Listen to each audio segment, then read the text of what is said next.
Fox Sports. We are Fox. We are Florida.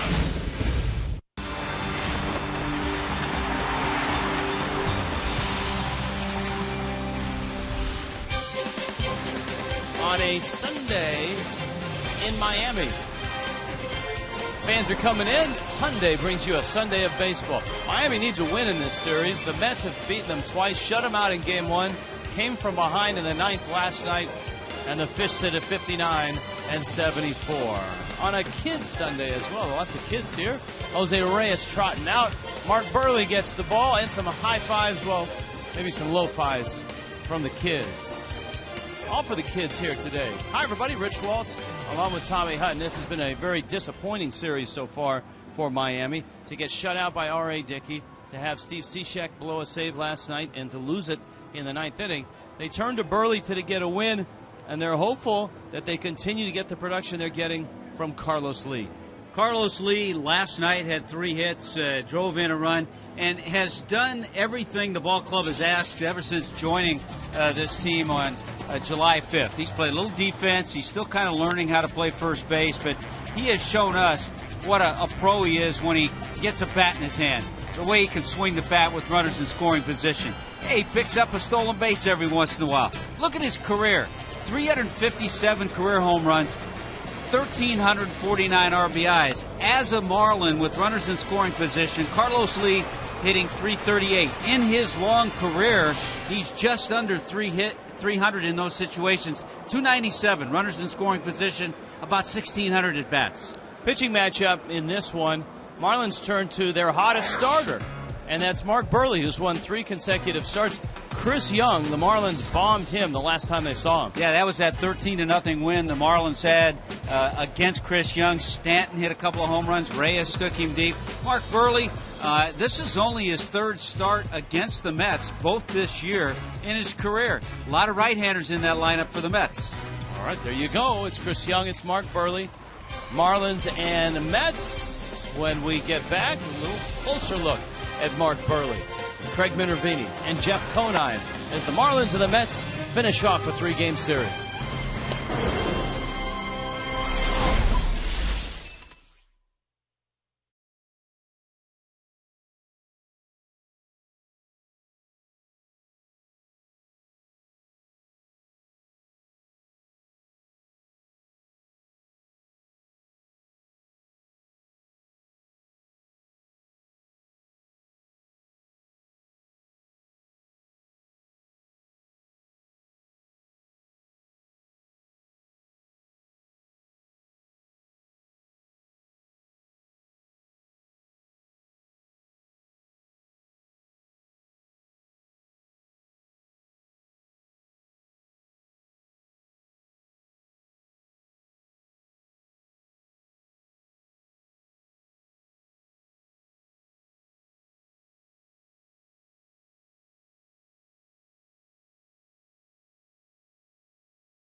3-game series. Mark Burley gets the ball for the Fish for a closer look. Craig Minervini, Jeff Conine. All right, thank you very much, Rich. 12 consecutive 10-win seasons for Mark Burley, but a nice little run of consecutive victories going here as he goes against the Mets today. Yeah, he's going for his 4th straight today. The last 3 have been outstanding. He's just been a model of consistency pretty much every month of this season. His highest ERA is about right around 4. His lowest is 3.19. So the Marlins got everything that they bargained for this offseason. When you look at what he's done well and how he's getting guys out, what do you look at? Well, you look at Mark Burley's not going to be an overpowering type pitcher. He's not going to throw a 90-plus fastball, but this guy knows how to pitch and pitch well. He's got a mix of all of his pitches. You'll see sliders. We've got a couple examples of sliders right here, and you notice on all of these examples, a nice curveball to change eye angles, a changeup, another changeup, and a great fastball and a cutter. You see the cutter here. Throws to the outside part of the plate a lot. He'll sneak it inside to right-handers as well. And he freezes Matt Kemp right here on just a regular fastball. So the common theme between all of those pitches is none of them were over the white part of the plate. He keeps it on the black part of the plate and expands from there. He gets guys frustrated and makes them swing at pitches that he wants them to swing at. His fastball not overpowering, but you saw in a couple examples he surprised guys when the fastball comes. Why is that? Well, he gets them thinking slow. He throws a changeup, he throws a curveball. Then all of a sudden that 84, 85 mile-an-hour fastball looks like it's mid-90s, especially if he throws to the inside part of the plate, which he does very effectively. Guys backing up and are throwing off. The cutters work well for him, too. The cutter, kind of gets in on a right-handed pitch or a right-handed hitter, and if he throws the backup fastball there, they kind of give up on it. It comes over the inside part of the plate. He's a crafty marksman.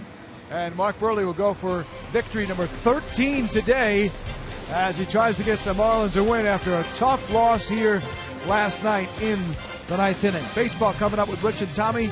Niner and I will see you for the postgame. Enjoy it on Fox Sports Florida.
And this one is about to begin. The Mets, the Marlins in Miami. Marlins Park ready to go. The Mets have won the first 2 games of the series. They did it in shutout fashion. R.A. Dickey, a 5-hit shutout on Friday night. Last night, the Marlins came into the 9th inning with a 3-1 lead, feeling good. And the Mets came back to get 4 in the 9th and win it 5-3. So here's Mark Burley, who has won his last 3 starts. Pinch a Penny brings you the first pitch. And Burley misses outside to Ronnie Cedeno. He'll be followed by Justin Turner and David Wright. In the air, center field, well hit. Ruggiano turns, runs, looks, and it's up against the wall. Cedeno's racing to second, and he'll hold right there. Wow, Ronnie Cedeno, his 11th double of the season. With a bang, he opens up this ball game. Terry Collins' lineup adjusted for the lefty. That means Cedeno's leading off and Turner hits second. David Wright, Scott Hairston in the cleanup spot. We haven't seen him start yet this series. Mike Davis has solid power numbers this year. Kelly Shopik, a big hit last night, and he is a Mark Burley killer. Jason Bay has struggled all year long. Andres Torres in center, and Chris Young hits ninth. Rich, last night the Mets manufactured a run in the 5th inning after a leadoff double by Mike Baxter. They were able to get the runner to third and get him in. Mets did a pretty nice job of exactly that, Tommy, and that's executing situational hitting last night, especially in that 9th inning when it all fell apart for Steve Cishek. That one shot foul and out of play. Turner's been a nice bench player, a nice role player for Terry Collins the last couple of years. He had a real solid year last year. Good hitter with runners in scoring position. Really good pinch hitter last year as well. Hit .350 with runners in scoring position. And the 27-year-old goes after a Burley changeup and fouls it off. Yeah, and clearly you can see he's trying to hit the ball the other way. Mark Burley's had 2 outings, 2 very good outings against the Mets this year, but he's 0-1 and an ERA at .263. Went 7 innings, gave up 2 runs back in April, and in May 6 2/3 innings and gave up 2 runs. Burley with a cutter that misses in, and they count 2-2. So Cedeno's at second to start the ball game.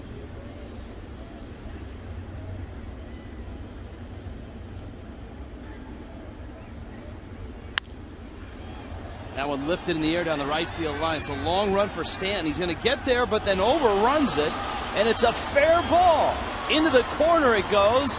Cedeno has to stop at third base in a bizarre play in which Giancarlo Stanton was racing for the wall, overran the ball, and it landed behind him for a double, and yet Cedeno was tagging, and he didn't score. Well, Turner continued to try to hit the ball the other way. He did. Stanton overruns it, tries to reach back, and didn't even get a glove on it. And you can see the ball landed fair. But not too often does a hitter double and the runner from second doesn't score. There's Stanton misplaying that ball. Turner ends up at second, and Cedeno's at third. And here is David Wright. Infield's back. And Wright takes a fastball up. Gary Darling is calling balls and strikes. Wright, a couple of hits in this series. He's had limited exposure to Burley, as have most Mets. Ground ball short, runner coming home, and Reyes makes the play to first. Cedeno scores. Wright picks up his 79th RBI. And we'll check in on the defense this afternoon, brought to you by Cleveland Clinic, Florida. Petey, Ruggiano, and Stanton in the outfield. Dobbs, Reyes, Solano, Lee, and the young man Rob Brantley handling the veteran Mark Burley. Now Scott Hairston, who gets the start in the cleanup spot. First 2 games, it's been Ike Davis hitting cleanup with Lucas Duda behind him. Duda's out of the lineup, and Davis slides down to the 5th spot. Burley goes to work with a breaking ball. Now it'd be interesting to watch Mark Burley working with the kid, Rob Brantley. They worked together in Burley's last outing in Los Angeles. And I think if Burley can get out of this, if he can wiggle out of this first inning, giving up just the 1 run, he's in pretty good shape. Reyes with Peterson there as well, and it's Reyes who makes the catch.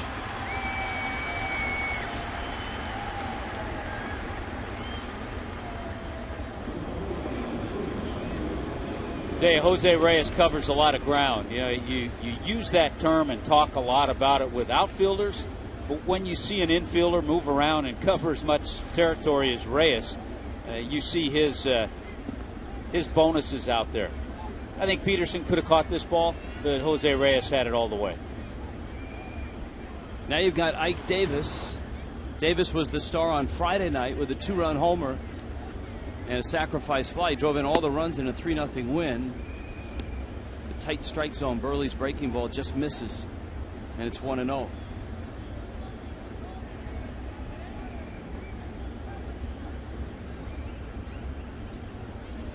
Davis had an interesting at bat last night in the 9th inning where the Mets had the first 2 runners aboard. He was asked to bunt, and he does not have a sacrifice bunt in his career.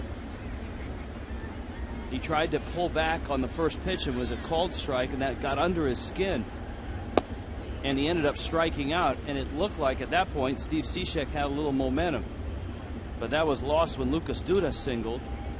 Then the inning really spun out of control for Cishek. It was Kelly Shopik's 2-run single and the error by Ruggiano, and it went from 3-1 to 5-3 in the blink of an eye. Yeah, it was certainly one of those innings that you see spin out of control, and it happened fast. And it was odd to see because that hasn't happened to Steve Cishek this year. The 3-1. Welcome to the wonderful world of closing. With Cishek back out there, it was actually Heath Bell who has had a rough year. He had to come in and get that last out. See that the last pitch, pitch 5, Papa John's Fox Tracks. It's at the letters. As I said, Gary Darling's strike zone is pretty tight right now. Some of the balls that have been on the border, on the black or at the letters, have not been called strikes. So let that be a warning to Mark Burley and Chris Young. Yeah, and keep that in mind because Chris Young likes to work upstairs. He likes to throw high fastballs. Here is Shopik now, who's done a real nice job since coming over. And as we told you, he is a Burley killer. We should make an all Burley killer team because there seems to be a guy on every team, and a fastball up, Burley hits him. Shopik takes his base, and now Burley gets to face Jason Bay. Whether it's a Willie Bloomquist or a Kelly Shopik, there always seems to be a guy in every lineup that's had some success against Burley. Now, you don't know if Burley knows the success. He knows a little bit. Looked like he was trying to come in with the fastball, and Shopik just said, okay, I'll go ahead and take it off that bicep. I don't know if Burley wanted to load the bases. And he goes after a guy who has had his struggles all year. Yeah, Jason Bay has kind of been in a tailspin for the last 2 seasons. Smacks that one, though, to right field and hits it deep. Stanton goes back, and it's gone. Jason Bay has hit a grand slam. And the Mets are up 5-0.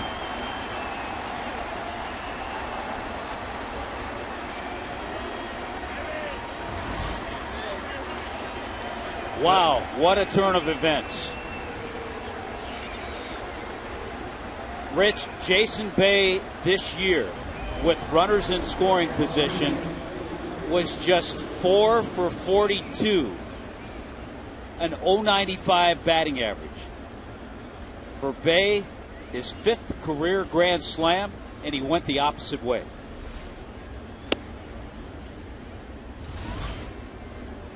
That's got to feel good for Bay with the massive struggles since coming back from the disabled list. He was hitting 120. Stanton a long run for this one, and he almost overran that one. He had to reach back and make the catch. Not the best of starts for the Fish as the Mets put 5 on the board.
part of a 5-run Mets inning. My goodness, the Mets, who had the big inning in the 9th inning last night, start the game with a big inning. And the Marlins look this way. Brian Peterson, Justin Ruggiano, and Jose Reyes. Here's the switch. Giancarlo Stanton is up in the cleanup spot. Carlos Lee hits 5th. Greg Dobbs at 3rd. Donovan Solano hits 7th. Rob Brantley catches and hits 8th. And Mark Burley will hit 9th. And there's a look at 6'10" Chris Young. You talked about it, Rich, when Young started against the Marlins back on August 8th. He lasted just 4 1/3, gave up 7 hits and 7 runs. And I'll tell you what, with the first inning the Mets had, the Marlins are going to have to try to do the same off of him today. He gave up 3 homers. Stanton hit 2. Reyes homered. Marlins stole a couple bases against him. And they'll try to get it going with Brian Peterson, Justin Ruggiano, and Reyes. And Young, who is a strike thrower, gets strike 1. Peterson at 1 for 7 in the series, but he has swung the bat well. He's hit the ball hard at people. That's kind of been a theme for Peterson the first, I guess, the last couple of months here in the big leagues. By the way, those last couple of pitches, 84, 85 miles an hour, that's Chris Young's fastball. And even with that velocity, he still likes to work up in the strike zone. It's a guy who's 6'10", gives you that different angle. Little pop-up, shallow left. Bay comes on and slides. Can't make the catch.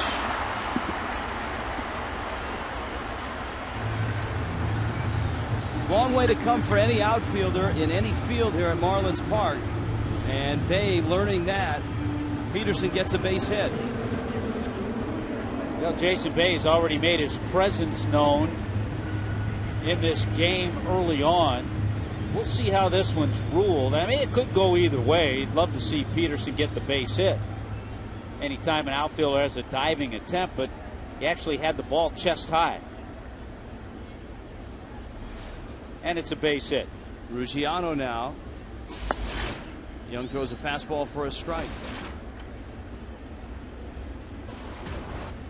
Ruggiano, a couple of hits on Friday night. And last night, an 0 for 3. Jeremy Hefner last night looked very good. He's one of those guys, Tommy, where you see him out of the bullpen and you're like, okay, he's a middle reliever type guy. Then all of a sudden you see him in the starting role, and he looked good last night. He's put 2 really nice starts back to back for the Mets. Yeah, one of the words on Hefner is that he has the ability to control the damage out there. There's a good swing there. Ruggiano dumps one into right field. Peterson will stop. Hairston was quick there and has a good arm. So the Marlins open up their inning with a couple of hits. We told you that Chris Young got knocked around by the fish back in New York, and Jose Reyes was one of the guys that did the knocking. Got himself one of those high fastballs at Citi Field and had no problem taking him deep. C or C?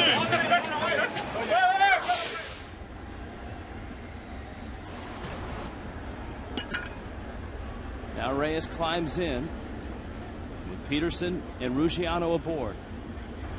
Young unfolds and misses outside. Reyes is average at 282 as he enters the final month of the season. Quest to get to 300 for Reyes after a real slow start in the month of April. It's been kind of an odd series for the Marlins offense. Marlins in this series have 14 hits, 13 singles. The only extra base hit, a double by Brian Peterson. Remember, the Marlins came off that West Coast road trip in which they hit a ton of home runs. Reyes fouls it back and out of play. They did damage in Coors Field. That's expected. In Arizona. Last game in L.A., the Marlins hit 4. Absolutely. Dodger Stadium. And all that power has dried up here in Miami. 4-game series with Milwaukee opens tomorrow afternoon at 1:10. Young takes a peek at Peterson. Reyes a little late on that fastball, lashes it foul. The 33-year-old out of Dallas, Texas, Chris Young. Take a look at the scouting report brought to you by Coventry Healthcare. He's up with his fastball, but that's where he pitches. He's effective. You can run on him. Takes him a while to unfold, and he has that tilt because he's 6'10". In fact, one of the great contrasts in this ball game is between Chris Young and Mark Buehrle. Young, during his career since 2004, is the easiest pitcher in baseball to steal off of. Mark Buehrle, on the other hand, since he got to the big leagues, one of the toughest. Reyes bounces it up the middle. Turner to Cedeno. Safe at first. Good hustle by Reyes. Mets get it out, but the Marlins have met the corners. Even with Reyes' speed, that looked like a double play ball. Yeah, I thought this was a double play for sure. But out of the box quickly, and Jose Reyes just flat out beat it. Very close.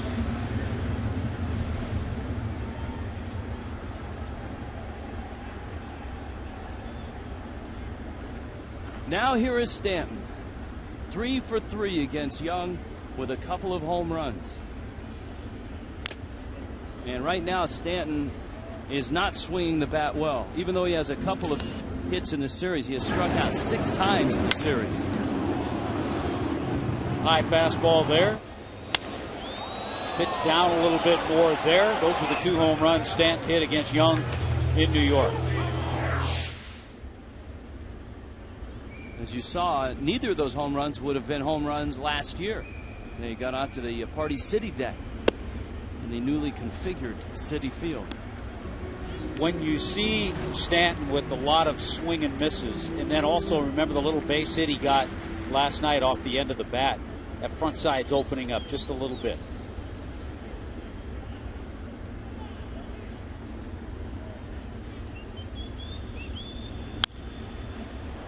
Fouls that pitch out of play, and the count is 1-2.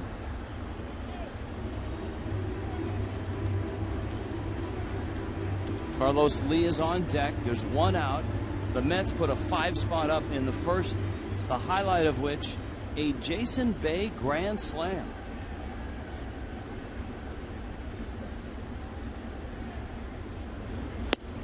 Stanton swings and misses. And the strikeout tear continues. 7 strikeouts in his last 11 at bats.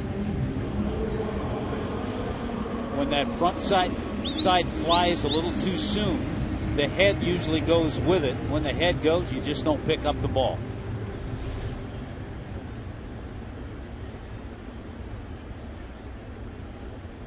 He's had some hittable pitches too the last 2 games.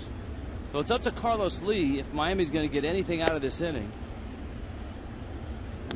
The Mets opened their first inning with a couple of doubles, ended up with 5 runs. The Marlins opened up their first inning here with 2 singles. But Young has 2 outs. He's going to go over to first, and Reyes is back. Young in his career has given up 155 stolen bases. This is his 155th start. So he's giving up a stolen base a game.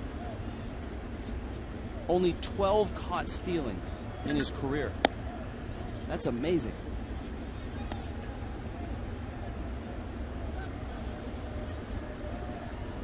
Guy that could have played in the NBA had he chosen.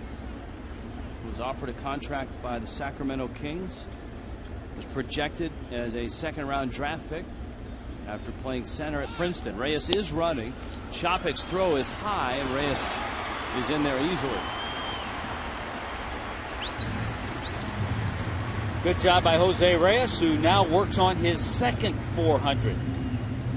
31st stolen base this year. Last night he picked up stolen base number 400.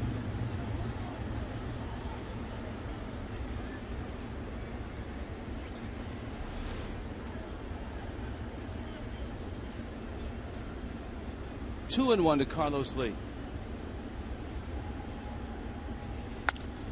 Carlos Lee, left center field. That ball's well hit. Bay has room and makes the catch. And the Marlins leave those 2 runners on base.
Miami. Mark Burley right into action. He fires a knee-high strike to Chris Young. Young, Ronnie Cedeno, Justin Turner. 9-1-2 for the Mets, who put 5 runs up in the first. Jason Bay's grand slam, one of the big blows, but Ronnie Cedeno's double, and then the overrun double in right, where Giancarlo Stanton overran a fly ball down the line, turned that into a double. That turned into a rather big play in the inning, because if he makes that catch, Bay might never get to the plate. Young swings and misses at a Burley breaking ball. A reminder that with the Chevron Ticket Wednesday, you can fill up with 8 gallons or more of Chevron with Techron gasoline and receive a voucher for a 50% discount off tickets in select sections for any remaining Marlins Wednesday home game. This Wednesday, the Marlins taking on Ryan Braun and the Brewers. Stop in at participating Chevron station for full details. This has been a real comfortable place for Mark Burley to pitch, too, coming into this game. Mark Burley at home, 7-4 with a 2.91 ERA, much better than on the road. Ronnie Cedeno takes outside. You're right about that pop fly double, though. If everything plays out the same way, the inning's over after Hairston pops up. Ruggiano backing up, lines it up, and makes the catch. Cedeno's out number 2, and here comes Justin Turner. The other thing, we've been doing a little math. Yeah, Mark Burley, it's probably not as big a deal to him, but he'd like to get to that 200 innings pitched plateau for the 12th straight year. He's going to make it to 30 starts. He's already gotten the 10-plus wins. He's going to have, including today, probably 6 more starts. He could sneak in another. And if he averages 6 innings a start, then he's going to get to his 200 innings. Turner hit that fly ball down the right field line. Sends this one out to left field, and Peterson is there. Makes the catch. Burley, a brief second inning. Mets, though, on top, 5-0.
brought to you by Hyundai.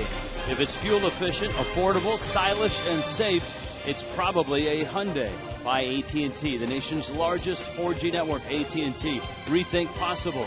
By Papa John's, right now at Papa John's, get any large pizza, even specialties, for only $12. And by Toyota, visit your local Toyota dealer for great deals today. Today, in Miami, Coventry Healthcare second, 5-0, Mets on top. A Jason Bay grand slam in a 5-run first inning for New York. And big Chris Young sets his sights on Greg Dobbs, Donovan Solano, and Rob Brantley. Young misses up to Dobbs. 1 for 8 in the series is Dobbs. Dobbs, though, especially on Friday night, hit the ball hard all night. Young gets a strike. It's 1-1.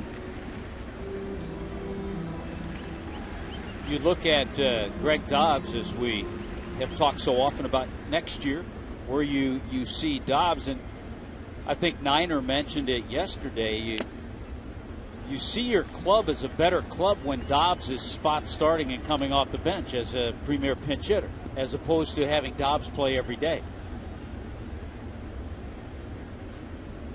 Dobbs at the start of the year signing a 2-year contract, so he's signed through next year. Then again, a lot of that depends on what the third base situation is for next year. Third base, left field, first base, center field, second base. It'll be a fascinating offseason, that's for sure. Marlins have some versatility with a guy like Emilio Bonifacio. They can put him at second, they can put him at center. I think if Ozzie had his way, he'd probably be in center field. Then you'd go look for a second baseman, or maybe Donovan Solano wins the job out of spring training. Well, those who make those decisions will sit down after the season and go over all those things. Think they'll call us, Rich? No. For any input? They'll call us in spring training and say, hey, you guys are doing the game. The Cardinal game up in Jupiter on the 20th. Be there. But I'll be doing it with Ricky Horton. That's right. The Cardinal announcer. I'll go over and do a Rays game with Brian Anderson. But it's all good. There's Donovan Solano. Donovan Solano, when this season is up, is going to play a lot more baseball. He is headed to one of the qualifying rounds of the World Baseball Classic. Read that the other day. Colombia has to qualify to get into the World Baseball Classic, and this year they're having qualifying rounds. In fact, one of those rounds is in Jupiter. I believe the round that he is in is going to be in Panama. Fly ball left field. Bay dives. Oh, I think he got it. Yes, he did. Or didn't he? I think the call was no, he didn't get it, but it was foul. So a foul ball, no catch. Bay nearly took his arm off. You know, the thing you worry about with Bay, and it's happened a few times, is him sliding into the wall and hitting his head. Oh, he just missed it.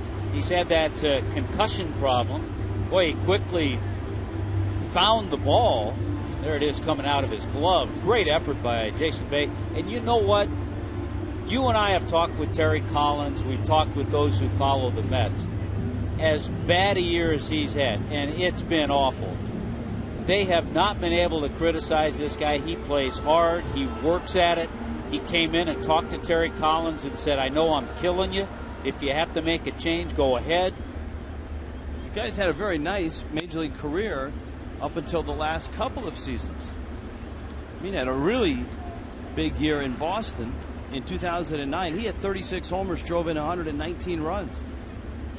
A 3-time All-Star. In a 6-year span, he averaged 31 homers a season.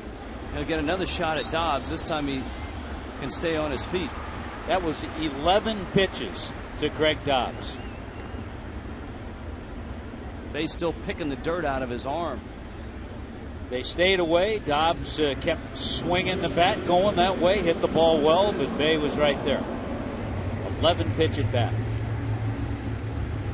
Yeah, there are a few Marlins, a few of the minor league kids, Christian Yelich being one, that will be headed to the Arizona Fall League. Solano, after the qualifier for the World Baseball Classic, says he wants to play winter ball as well. It's always interesting to watch a player the year after he gets his first taste of the big leagues. Because you'll hear players say, now I understand what it takes to play in the big leagues, to stay in the big leagues. Counts 0-2. Sometimes it goes the other way as well. Players get to the big leagues and they feel like, all right, I've arrived. And as the old saying goes, it's harder to stay in the big leagues than it is to get to the big leagues. Yeah, that's the mistake. If you think that, hey, I've arrived, and then you show up in spring training and find out that, hey, it wasn't that easy. Little flare into right field. That finds a home. Solano has a hit. Donovan Solano is now hit in 14 of 15 games. There's the defense brought to you by Cleveland Clinic, Florida. Bay, Torres, and Harrison. David Wright and Cedeno on that left side. Justin Turner, Ike Davis, and the veteran, Kelly Shoppett, is behind the plate.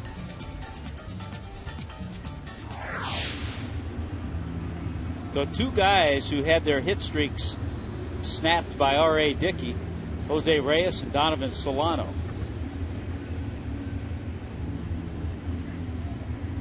Solano's at 12, Reyes is at 26. Now Brantley, who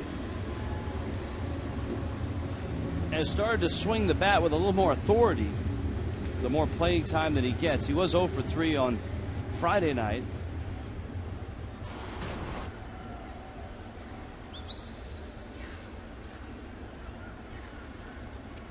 He had the distinction of facing R.A. Dickey. I talked to Brantley the next day, and he said in the minor leagues he'd seen a couple of knuckleball guys, but certainly not of the ability of R.A. Dickey.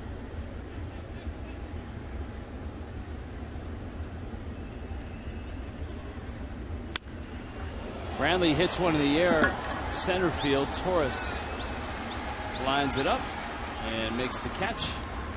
The guy you see in the minor leagues doing the knuckleball is the guy like Dickey was a few years ago when he's just trying to learn it and refine it.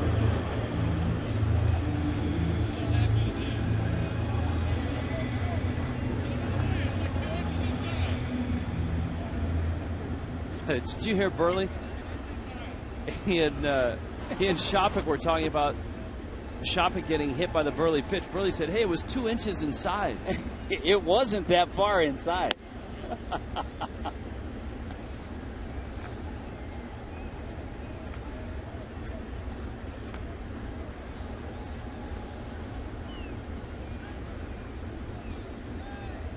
Young's 0-1.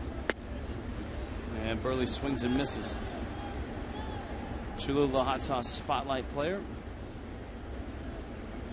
He proposed to his wife in a tree stand on a hunting trip. How about that?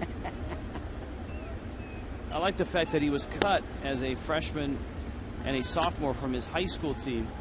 And when he left high school, he was 5'7".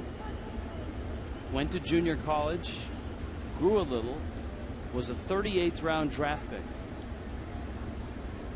Of course, all he's done is won 173 games in the big leagues. That was kind of the path of Larry Boa coming up. He freshman, sophomore, he didn't make his high school team either. He was too small.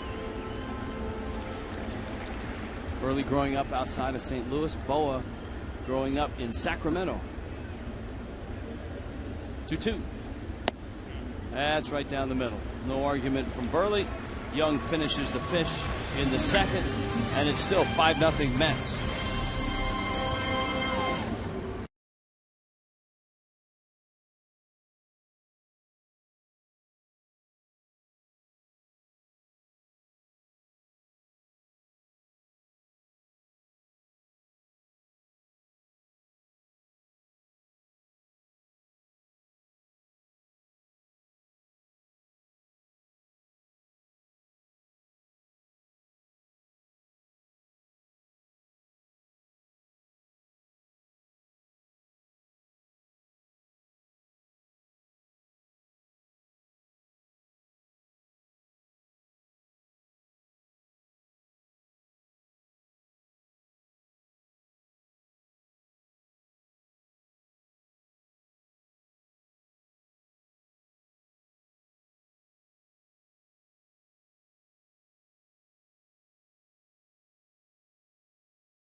presentado en SAP por Coventry Healthcare of Florida. In Miami, Mark Burley working for the Fish. The Mets hung 5 up on the board in the first. Jason Bay with a grand slam. David Wright, Scott Hairston, Ike Davis scheduled in the third. The Mets trying to sweep the Marlins. Miami in fits and starts over the last couple of weeks. Will play well for 2 or 3 games and then struggle and can't seem to find their way out of the basement in the East. The Marlins have won just 59 games and lost 74. The Phillies have kicked it into gear and are 5 games ahead of the Marlins in the standings.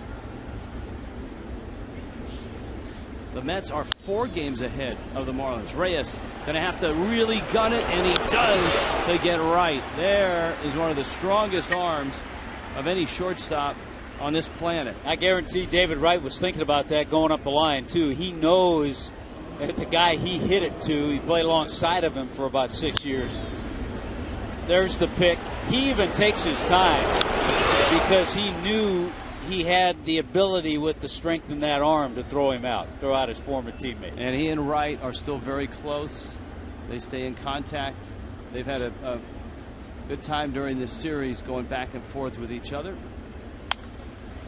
Hairston to left, Peterson in, and he makes the catch.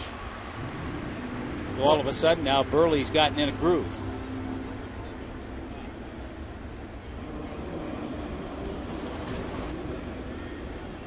Mike Fiers, who is a Fort Lauderdale guy, and a real nice story this year, comes home and gets to make a start. I'm sure he'll have a lot of friends and family tomorrow. 12:30 for Marlins Live. Ricky Nolasco gets the ball for the Fish. Yeah, the Brewers will be traveling from Milwaukee. They're taking on the Pirates today in Milwaukee.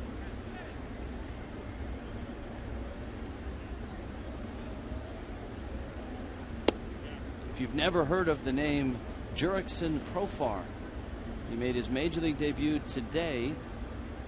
Replaced Ian Kinsler, who was scratched with stiffness in his lower back for the Rangers, and he has homered already. Giancarlo Stanton makes the catch at the warning track. 7-pitch inning for Mark Burley.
Minervini. All right, we have a daring guy here, Anthony from Parkland, who just tried the Joe versus Pro. You took on Steve Cishek. What did you do?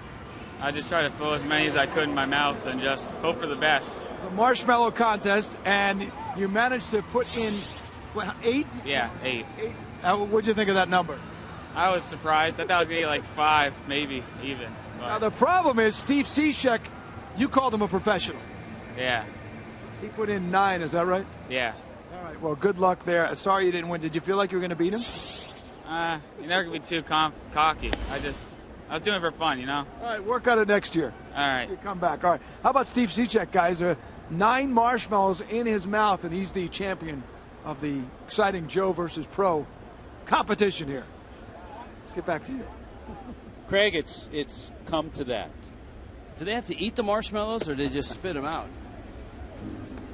I wonder if you get the marshmallows in, if you can then tilt your head back and get a little chocolate sauce down there. Yeah, they are allowed to spit them out. They don't have to finish them. Don't have to ingest them. No. It's like that old challenge. Can you eat 4 saltine crackers in 1 minute? No one can do that. Never tried that. Yes, you try it. Let's hope it doesn't come to that. Peterson pops out. Tommy, Tico is the people's gas. And these are the East standings we were talking about. Look at the run that the Phillies have made. They're 5 under now. And the Mets at 7 under. Terry Collins' bunch, one of the surprise teams in the first half. Ruggiano pops one foul and out of play. The Nationals comfortably on top, 6.5 games over the Braves. Atlanta has lost 3 in a row. And a swing and a miss. No one really red hot in the National League right now. The National League wildcard race still pretty interesting, though. I'll tell you, the 2 best teams over the last 10 games in the National League are teams you would never guess. The Milwaukee Brewers, who are coming in. San Diego. And the San Diego Padres. Padres, I believe, won 18 games in the month of August. Their best month in many years. How about the way the Oakland Athletics have been playing? They've won 8 straight. Boy, watching the highlights from Oakland, that looks like a big-time party right now. We may have to revisit the poll question that we had in the ball game last night. Remember talking about which Baltimore, metro, Washington, yes, or San Francisco, Oakland? Yeah, we may have to revisit that. The highlights yesterday. We have to give some love to the Bay Area. Here's the 2-2. And that would not be the Tampa Bay area. No, but the Rays continue to hang in there as well. 72 and 61. I think they have a series starting tomorrow with the Yankees. Rays right now are a game and a half out of the wild card race, behind that 2 spot in the American League wild card. Oakland and Baltimore are the 2 wild card teams right now, with Tampa Bay a game and a half behind Baltimore. Detroit 2 games behind. The Angels 2.5 behind. Reyes pops it foul and out of play. So many times you hear us talk about pitchers that are ground ball pitchers. Good 2-seamers, keep the ball down. Chris Young, just the opposite. He's a fly ball pitcher. If he gets fly balls and pop flies. So for him, this should be a good ballpark to pitch in. He's a good 3-point shooter, too. When you play the center spot in the Princeton offense, he played for Bill Carmody, who's now the head coach at Northwestern. You have to go out and be able to handle the ball and shoot the 3, and he was able to do it. That's pretty good when you're 6'10". Yes. That's what makes that offense tough to guard. He was all Ivy League in both sports, baseball and basketball. He and Will Venable. That one line foul and out of play. I wonder if he still grabs the round ball a little bit and goes out and shoots. Well, you know, the funny thing was he signed with the Pirates, drafted him, so he stopped playing basketball. But once he got into 3 or 4 years into pro ball, Pete Carrill, who was the father of the Princeton system, was working for the Sacramento Kings and called up and offered him a 2-year contract to come do both, to pitch and then play for the Kings in the offseason. Sort of a Mark Hendrickson type deal. Here's the 2-2. Bouncer, diving stop. Turner, no way he's going to get Jose Reyes, but a nice try by Turner nonetheless. Who would you take, Chris Young or Mark Hendrickson? In basketball? In basketball, yeah. I would take Mark Hendrickson. As good a shooter?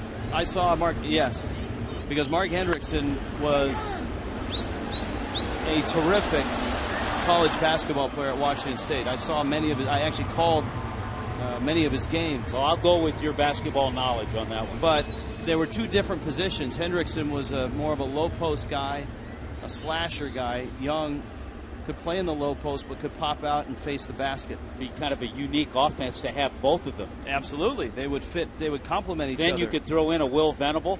Now you're thinking. Now you're thinking. And if you needed a rebounder, you could turn to Giancarlo Stanton, because that's what Stanton was. You wouldn't have to worry about points from Stanton. Stanton was a back to the basket, undersized center when he played in high school at 6'5", 245, I guess, about that time. If you can call that undersized, it is for the center spot. How do we work John Roush into... Roush didn't play back. I asked Roush that because he's from Kentucky, and you would think that's a basketball hotbed. Actually, we got enough big guys, so we're all right. I would go, the guy I would go to, who I think still has a lot of game, is Matt Kemp. Yeah. Kemp was a big-time recruit. He was recruited big time. Yes. Yeah. We heard a lot about that when we were in L.A. Venable was a combo guard at Princeton. I think Rihanna recruited Matt Kemp for a year. Don't get me in trouble.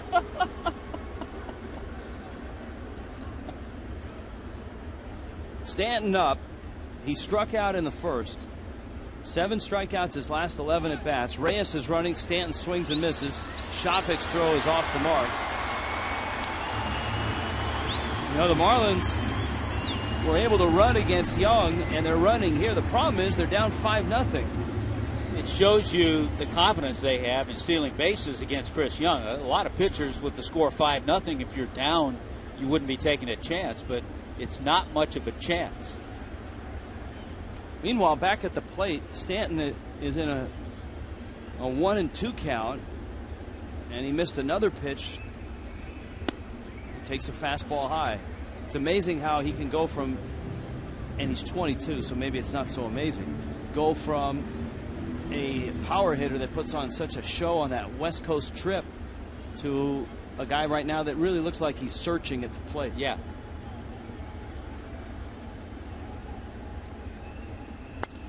He's such a hard worker, and he's talked about it. It's not the type of thing, as his career goes on, that obviously these times are going to come, but it's not the type of thing he wants to have linger for 10 days or so. He'd like to work on it, okay, maybe a few games, and then get back into a good groove.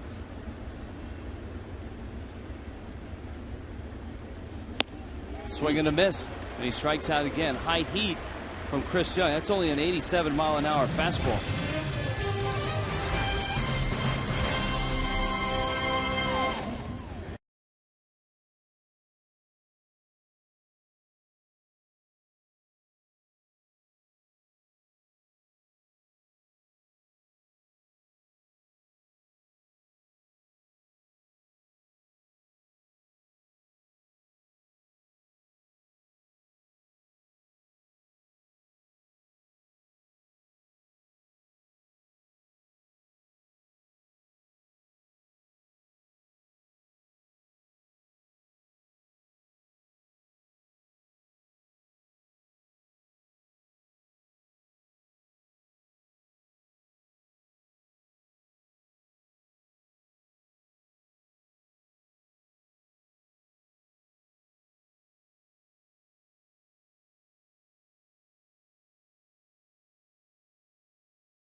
ticket. Unlimited hot dogs, nachos, peanuts, popcorn, soda, and water for just $24. Or you can upgrade to the Legends level for $34.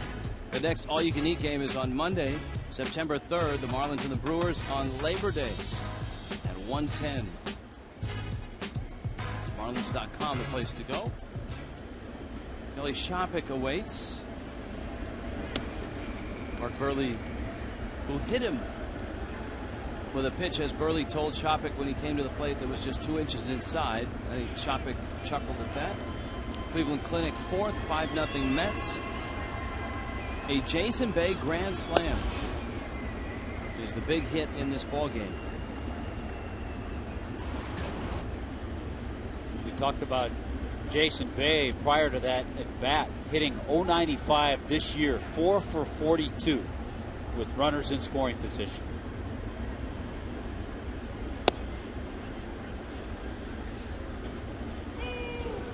Shopik, since coming over from Boston, has given the Mets some pop at the plate.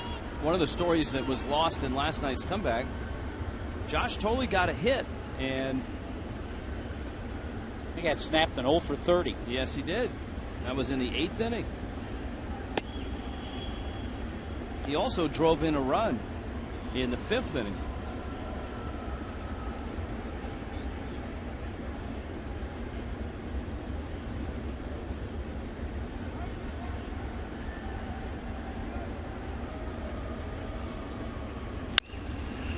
Up the middle, Solano is playing there, and he throws Shopik out. Some help from Carlos Lee.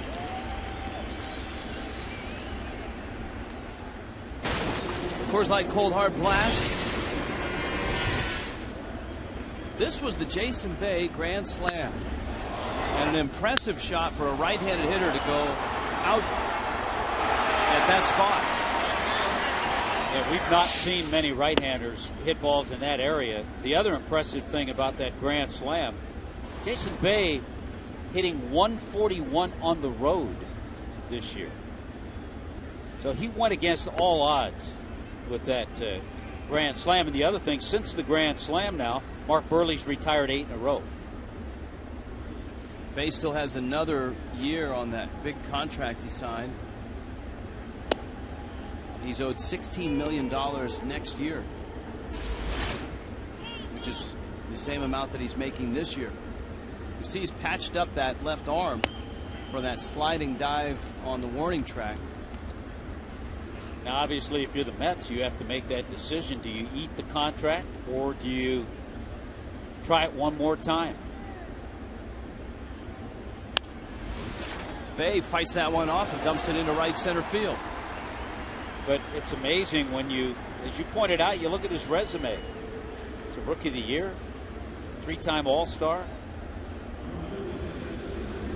He is 33, so he's getting to the mid-30s right now. Let's do a little trivia. AT&T trivia. Who holds the Mets record for intentional walks in a season? Darryl Strawberry? That's who you want to go to right away, you would think. Eddie Murray? Mo Vaughn. I guess not. I don't think Mo was healthy enough as a Met. As a Met, he wasn't healthy enough. He was big enough. See, the crack staff, a sarcastic. Is this Sarcasm Sunday for the crack staff? Yes, it is. I thought so. Now, all things Met, don't we go to Craig Minervini? That's true. Yesterday he dropped an Ed Kranepool on us. He got that one. Most intentional walks. Carlos Delgado. Oh, see. Oh, in a season or a career? In a season. I was thinking Dave Kingman. Actually, Delgado's a good guess. Dave Kingman's a great guess.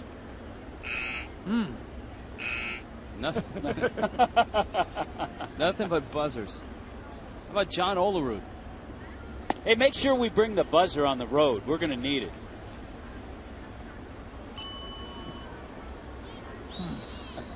Was that a bell for we're going to need the buzzer or John Olerud? We could do a whole telecast, Rich, where whenever anything we say, be it right or wrong, we get the bell or the buzzer.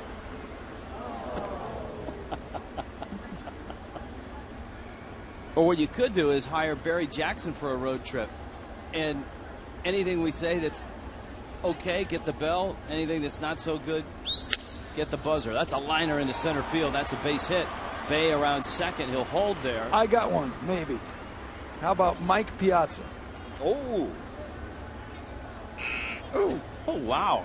See, we've thrown out some great names. Strawberry, Kingman, Delgado,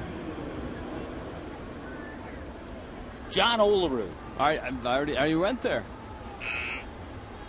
Did you say David Wright? No, we have not. Okay. Young is going to swing away, and he fouls it up the third base side.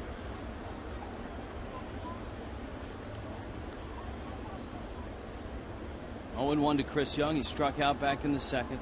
Jason Bay and Andres Torres have singles here in the fourth.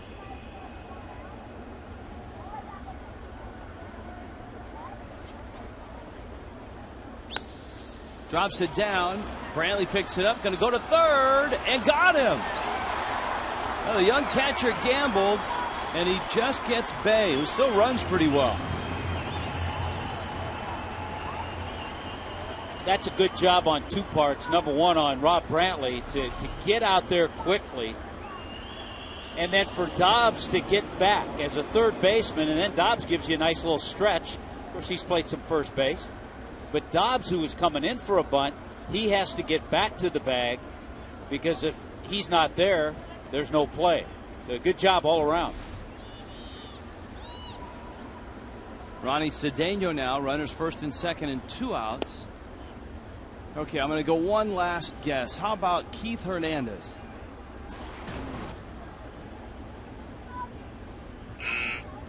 So, just buzz me to death then. Was this guy a former Mets hitting coach?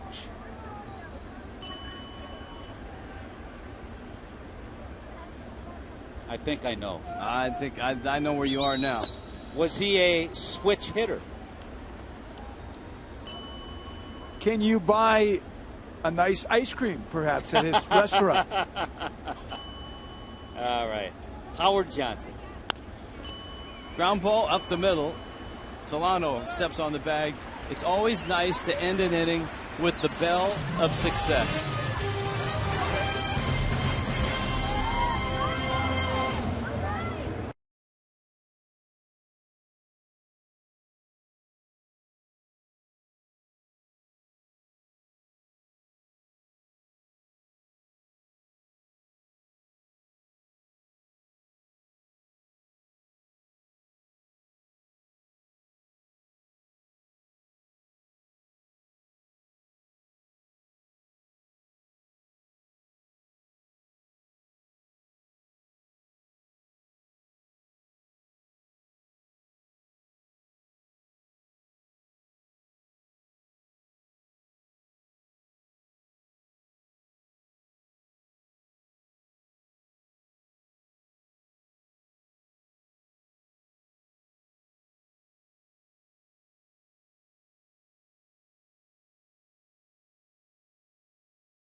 Is brought to you by Nissan. Get to Nissan for the biggest savings under the sun at Nissan Summer Savings Days. Visit choosenissan.com. FASTBALL.com, by Coventry Healthcare of Florida, lighting the way to better health. And by the Florida Department of Transportation, drive sober or get pulled over.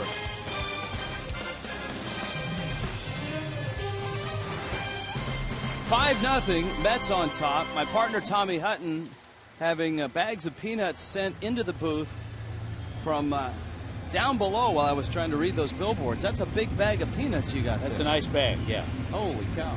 And who was kind enough to throw that at you? Our director of broadcasting. P.J. Loyello, showing off that right-hand arm he had in high school. Carlos Lee, Greg Dobbs, Donovan Solano. And Young throws a strike. Lee flied to left field, sent Bay to the warning track with a couple runners on in the first. The Marlins have had a hit each inning against Young. It's 1-1. Jason Bay grand slam sitting up there in that 5-run first. Well, Chris Young was a guy until he had lots of shoulder problems. He had shoulder surgery in May of last year. But he'd been a pretty steady guy. He had a 3-year stretch where he started 30 or more games. He had a real scary incident back in 2006 when he was hit in the face with a line drive by Albert Pujols. That put him on the disabled list for a time. Was an all-star the next year in 2007.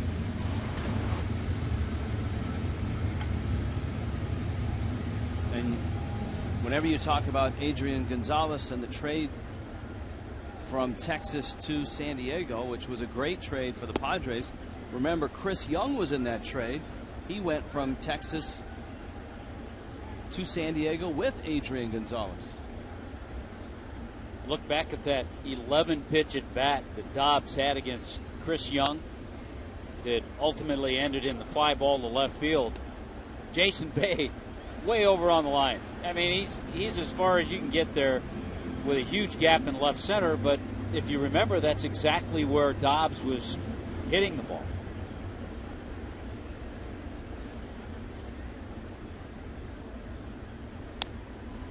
Dobbs fouls that one back to the screen.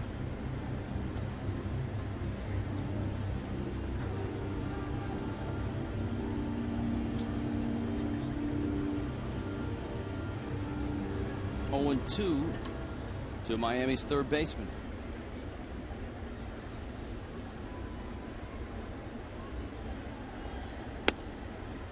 And Young misses up.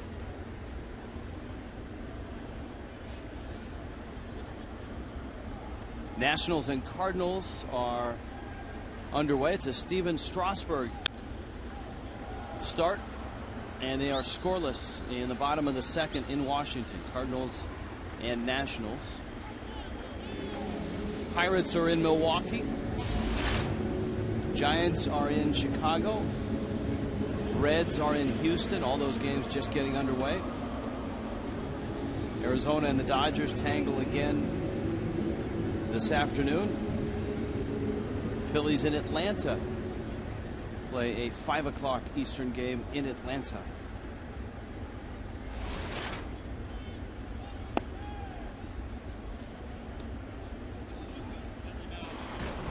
And with tomorrow finishing off the Labor Day weekend,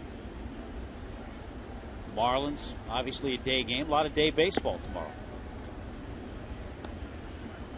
And because of travel situations, we'll have this same umpiring crew, which is unusual to stay over for a new series, but they'll just be here for one game of the Milwaukee series.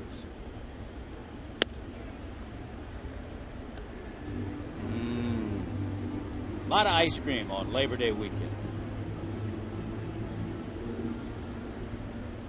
There's usually a lot of cotton candy on Labor Day weekend, too. Here's the 2-1. It's fouled out of play. The ice cream looks pretty good.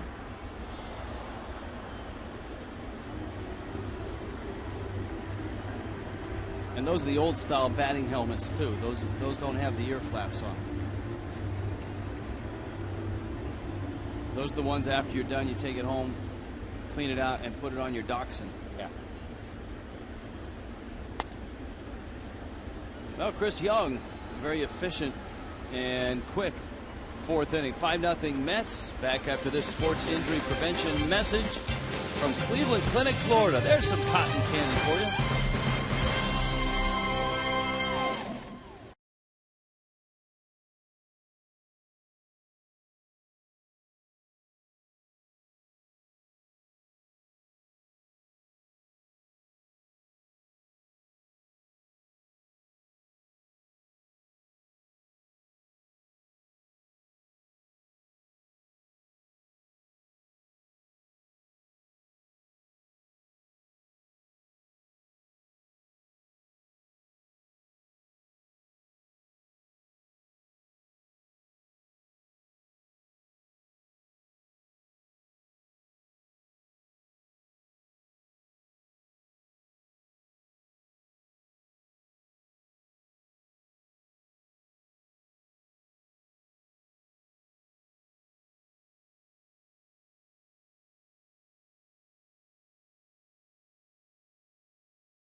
Roster's expanding, calling up 2 pitchers. Dan Jennings, we've seen before, the lefty, and Tom Kohler comes to the bigs for the first time.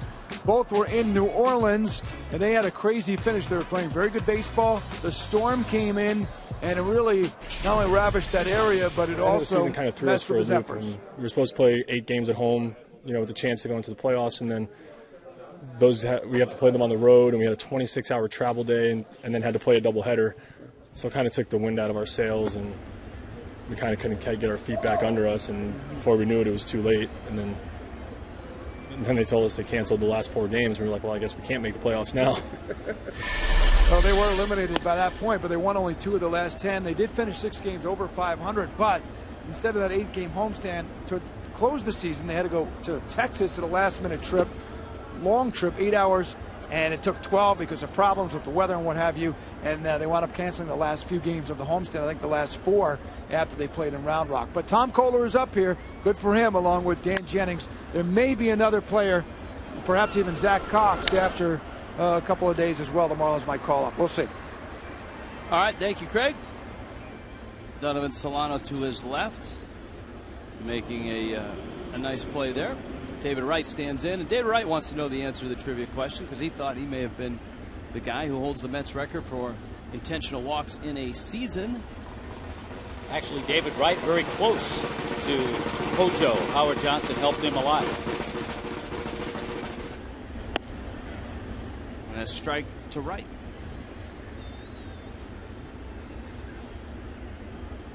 Two ground balls to his buddy Jose Reyes. That's been Wright's day so far. Counts 0-2.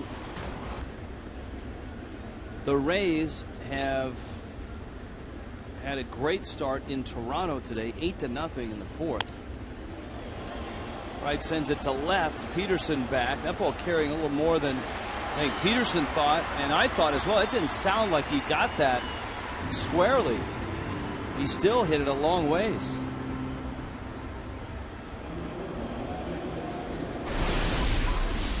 It's time for the Just for Men Keep Your Edge spotlights. Since he became a Marlin, Carlos Lee leading the team in runs driven in. He's given Miami an edge. You can keep your edge with Just for Men mustache and beard.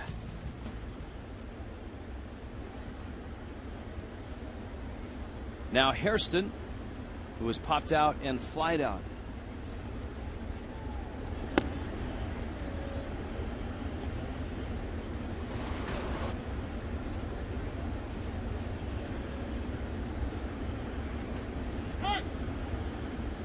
And Hairston steps out. Hairston's had a nice year. Both Hairstons this year. With 15 home runs. You wonder if in another 20 years or so, there'll be some more Hairstons in the big leagues. Jerry and Scott have kids that get to the big leagues. Their father, Jerry, their grandfather also in the big leagues. Their grandfather, Sam, was with the White Sox, the first African-American player for the White Sox back in 1951 after a long and very good career in the Negro Leagues. So a baseball family for sure.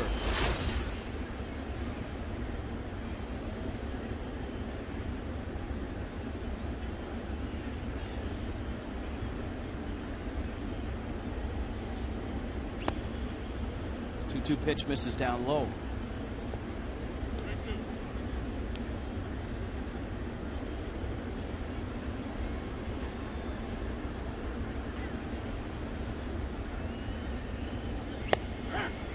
Struck him out. Hairston thought it was ball 4. We'll argue a bit. Gary Darling and he chatted out. 5-0 Mets.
That big first inning, a 5-run first inning for the Mets.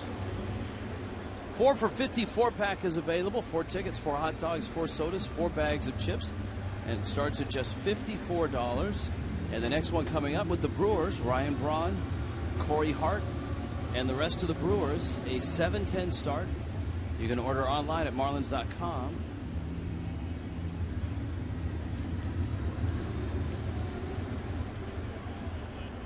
A variety of folk here on a Sunday to watch Miami and New York. Rob Brantley hit a deep fly ball out his first time up, and he takes outside.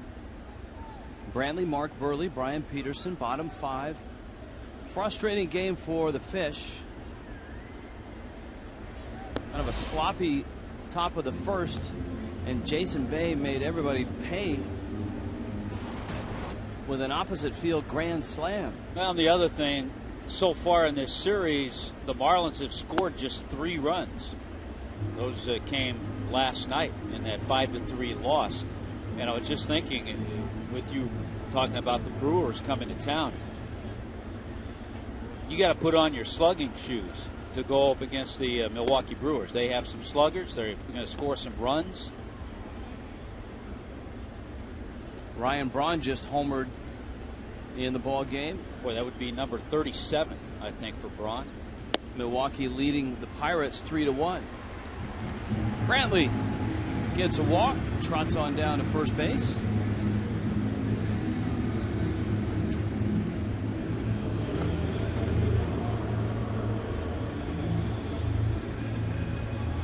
Fourth walk that Brantley has issued.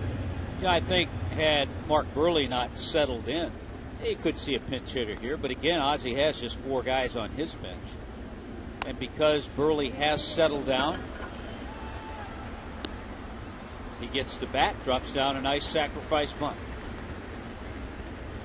So Ozzie trying to take it one step at a time. The first step is just getting a run, and Miami's had plenty of opportunities to do that.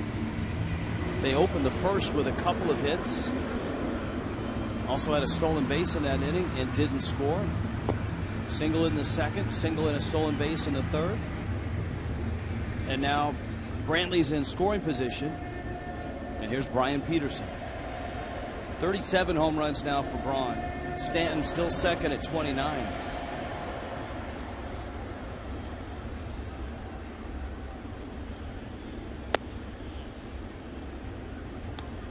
Josh Hamilton is homered in Cleveland. Where will Josh Hamilton be?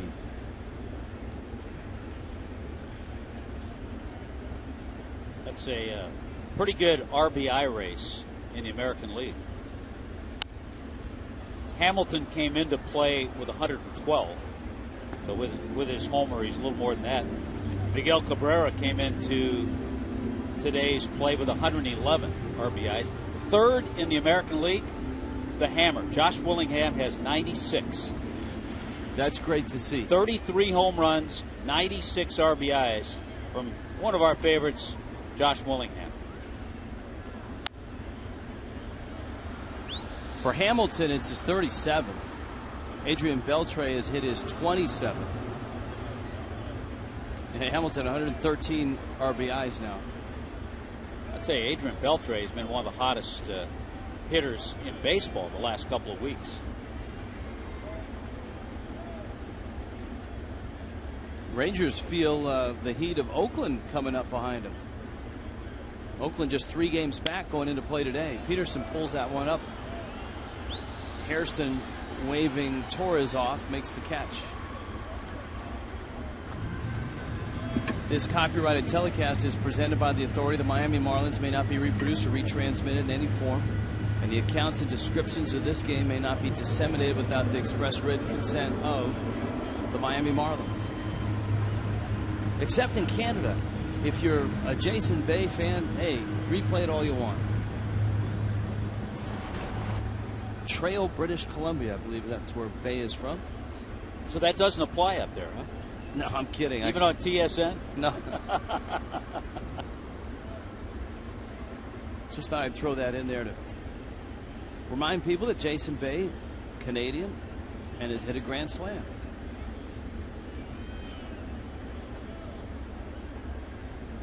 So you can summarize the game in many ways, Tommy. And fans get sick of it when you when you do it the same way.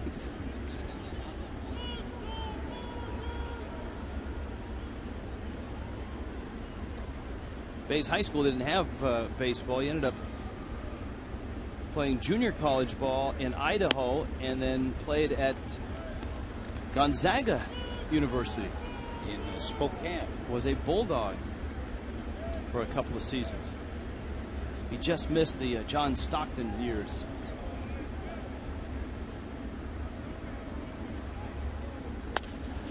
Hit hard and by David Wright, and down the line it goes. Miami has its first run, and it's Justin Ruggiano who delivers with an RBI double. 18th double for Ruggiano.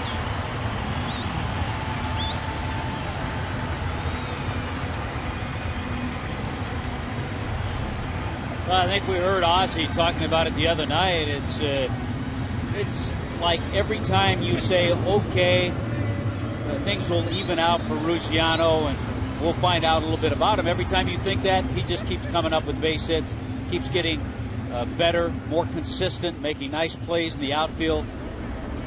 So he stays, makes the adjustment, stays on top of a pitch where the big right-hander, Chris Young, has pitched up in the strike zone all afternoon. It's only the second extra base hit for the Marlins in this series. Now Ruggiano's at second. There's still 2 outs. Reyes takes up. Reyes, an infield hit, has bounced into a fielder's choice. He's got a couple of stolen bases in the game.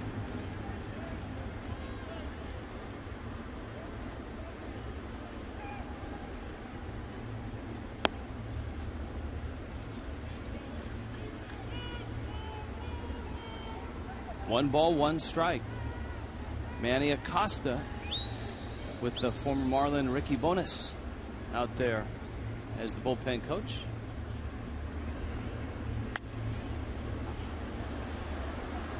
Well, one thing's for sure in that Rays lead over the Blue Jays 9-0. There won't be a play at the plate to end the game like there has been in the last 2 games.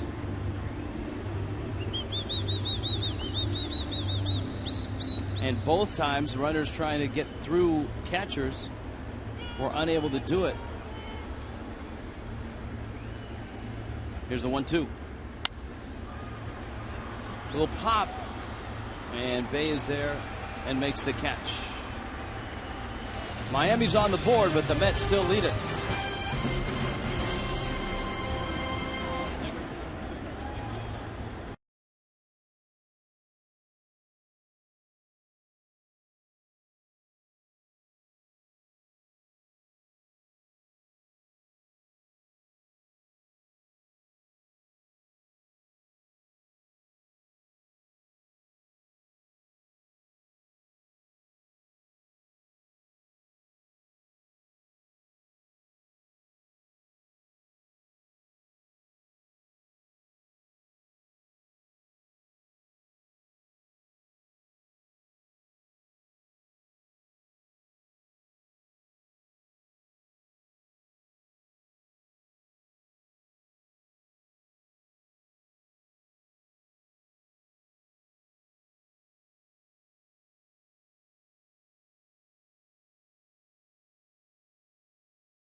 Is Jason Bay, and that was his grand slam in a 5-run first. And that's the big difference in this ball game with Jeff Conine, Craig Minervini, Tommy Hutton, Rich Waltz with you. 5-1.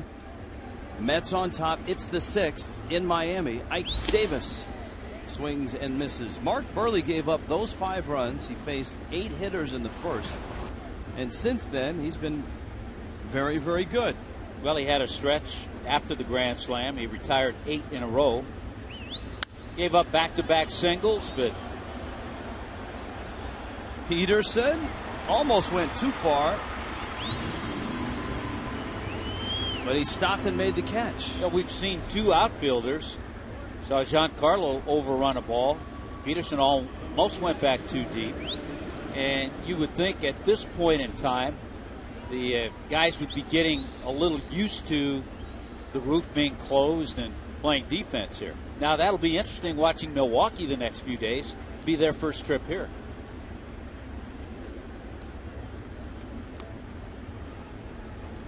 Kelly Shafik strapping in. A lot of teams, Rich, when they make their first trip, especially here, they've been taking early batting practice, doing some things on the field, but I'm sure that won't happen because tomorrow being the day game.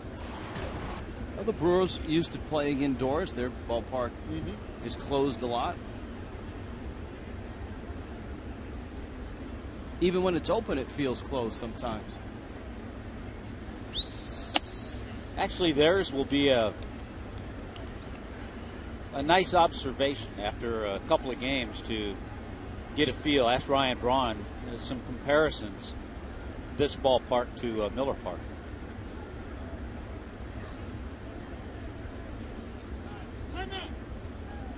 Well, I know one very large difference. You won't see the big Budweiser bar and balcony out there in left field at Miller Park, because it's everything Miller in Milwaukee for sure.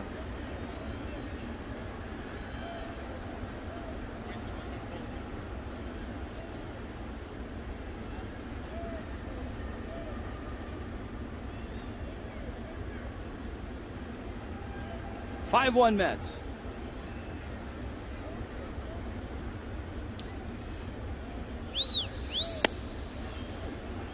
And Burley misses away.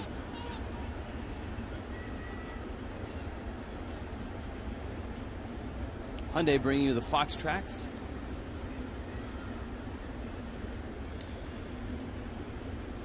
Mike fires tomorrow. Marlins saw fires in Milwaukee. A swing and a miss.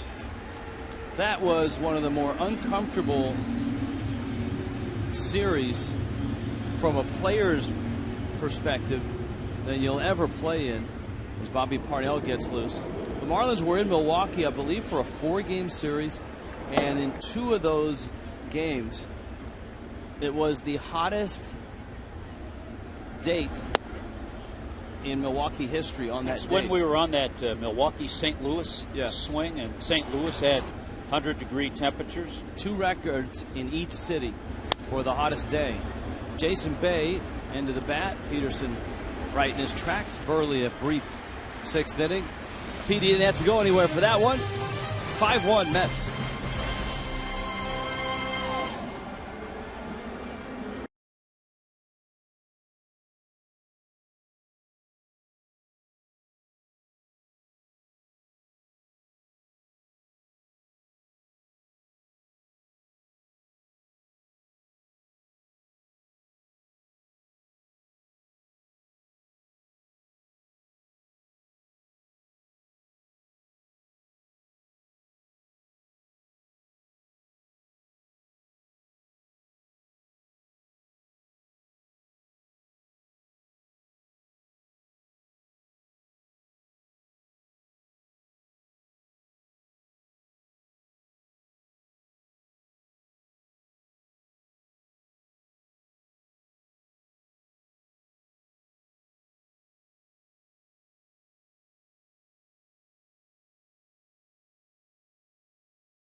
Coors freeze cam.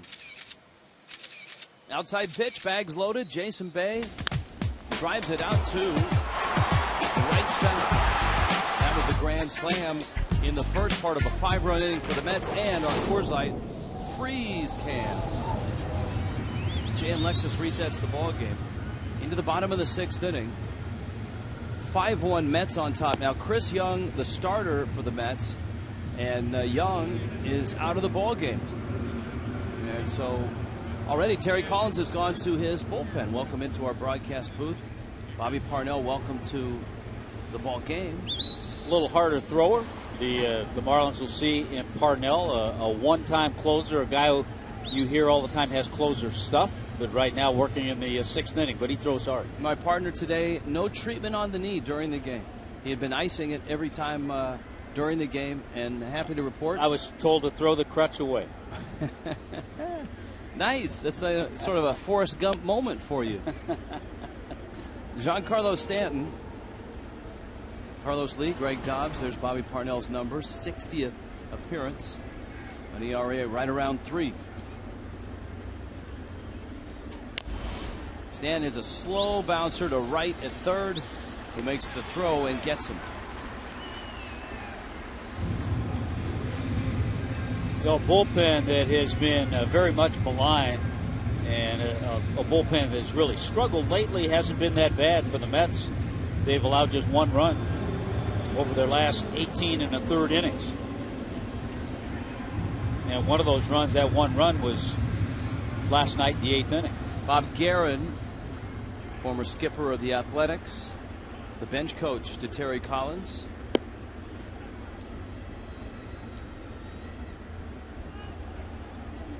As you noted, the Mets over the course of the season, the bullpen number's not pretty, but a breaking ball that Lee sends right's way. Very nice pick. Very good third baseman, David Wright.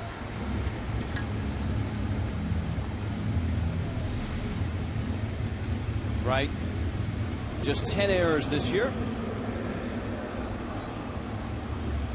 Kind of picked that in between hop, made it look pretty easy, and it's not.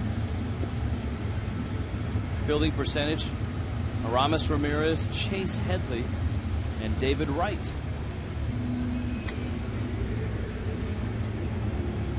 You never know. Maybe this is the year that Aramis Ramirez wins a Gold Glove.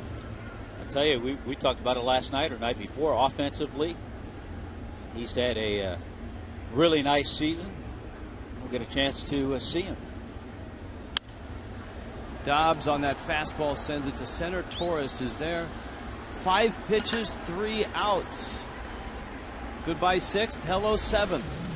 5-1 Mets.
And here's the poll question brought to you by All My Sons Moving and Storage.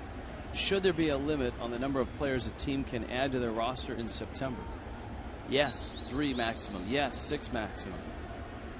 Or no limit. I'm a proponent of M1. I would go there as well. I actually was reading something yesterday, I think. Not that I always agree with things that Bobby Valentine has to say, but he's a proponent of adding roster space in April more than in September. Liner into left center. That's trouble. Torres can really motor. Round second, and he'll pull the chute and head back to second. He's got himself a double here in the 7th inning. So expanded rosters because pitchers' arms aren't ready? See, but that's counter to what spring training should do. Spring training should get the arms ready, but partly because of that, yeah, and it gives you a chance to kind of maneuver your roster, how you think you're going to use your 25-man roster eventually. Here's what I would like. It wasn't on that poll, but breaking ball misses outside. Pinch hitter right now, Zach Lutz.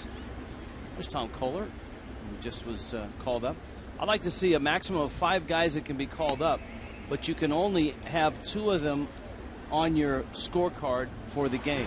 Okay, So I would go along with that. A 27-man roster for a game.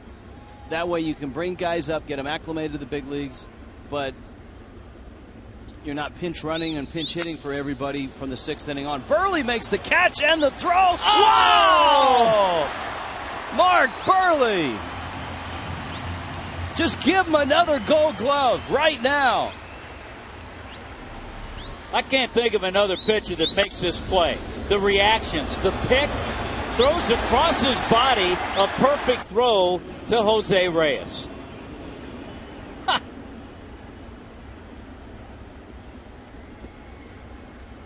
That's incredible stuff. I mean, it seems like every 2 or 3 starts, Burley will make a play, and you just nod your head and said, "Yep, he's a Gold Glover."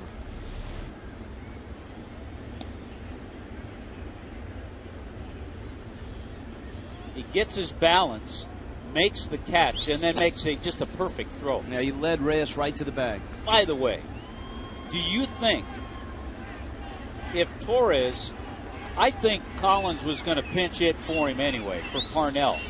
So I guess 5 pitches is way too much to send him out there to pitch another inning. Oh, okay, I see you shifted gears from here. I thought we were on the roster. I got off of that. Okay. So, I mean, you see guys, you see games all around baseball. They're the same. Stanton goes back, reaches up, and he makes that catch. Man, he's had trouble today. He had to reach behind to make the catch, and he does, and that finishes a wild top of the 7th inning.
Seventh inning stretch means jump in the pool or check with Craig Minervini. Craig? All right, thank you, Rich. You guys are talking about rosters expanding. Baseball could be a very difficult sport if you're not on the 40-man roster. There are contract situations. Some guys don't get called up that certainly had good years in the minors. We wanted to recognize a few of those for the Marlins minor league team. First of all, in AAA at New Orleans, a couple of guys who are probably more in the journeyman category, but Luke Montz, catcher, 29 homers, second in all of AAA. He had a good year this year, 74 RBIs. He's 29 years old. 36-year-old Mike Cervenak all year long was hitting terrific. He had 345th in all of the AAA leagues. Good for him. Infielder plays mostly first base, some third base. At AA, Jacksonville, they had a tough finish. They were in the mix. They're not going to be going to postseason play. But for the Jacksonville Suns, the name you'll recognize probably Kyle Skipworth, former #1 pick. Not a great average. 20 homers, though. Kyle Jensen had 23 homers. Graham Taylor, the lefty, ERA under 4. He won 9 games. At Single A, Greensboro, where they are going to postseason play thanks to winning the first half. Brent Key's a speedy right fielder, 50 RBIs at 339. How about the shortstop? Josh Adams drove in 84 runs for Greensboro. And Kevin Cravey out of the bullpen went 10-0. He's a 6'1" right-hander from Spring, Texas.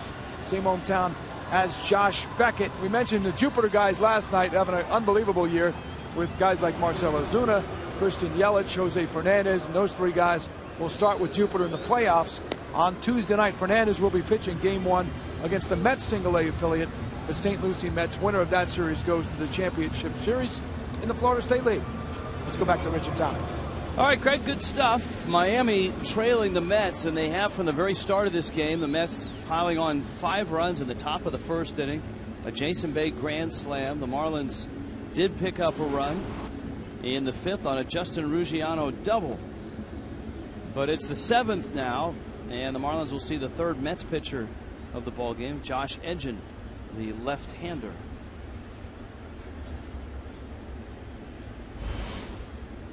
Solano, and then Brantley. Then you got the pitcher spot. Yeah, you have the right-handed bat of Solano, and then the only lefty would be Brantley. The pinch hitters, anybody that Ozzie would choose would be a right-handed bat.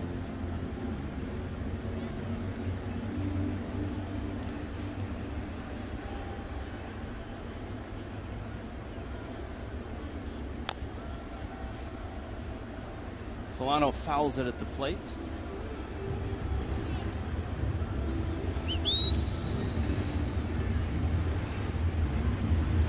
To occupy our time during a ball game, we'll take a peek up and watch some highlights from other games. Bryce Harper just threw out a runner at the plate in that Nationals-Cardinals game. That's scoreless. That's in the top of the 4th. I think Strasburg already has 5 strikeouts. There's Ryan Webb getting ready to come into this one.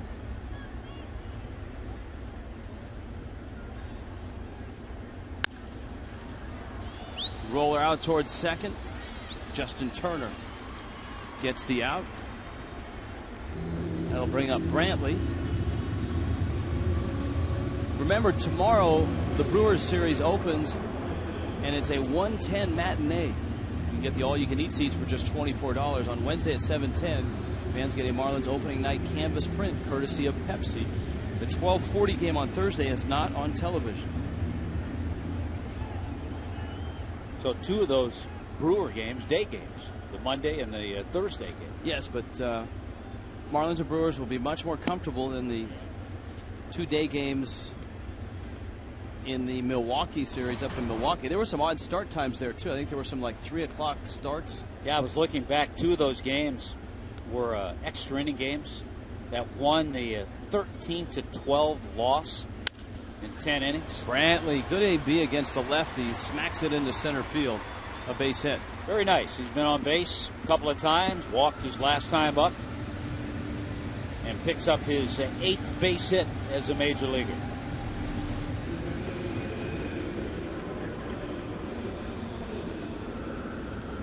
Nice swing. Very quiet and very quick hands.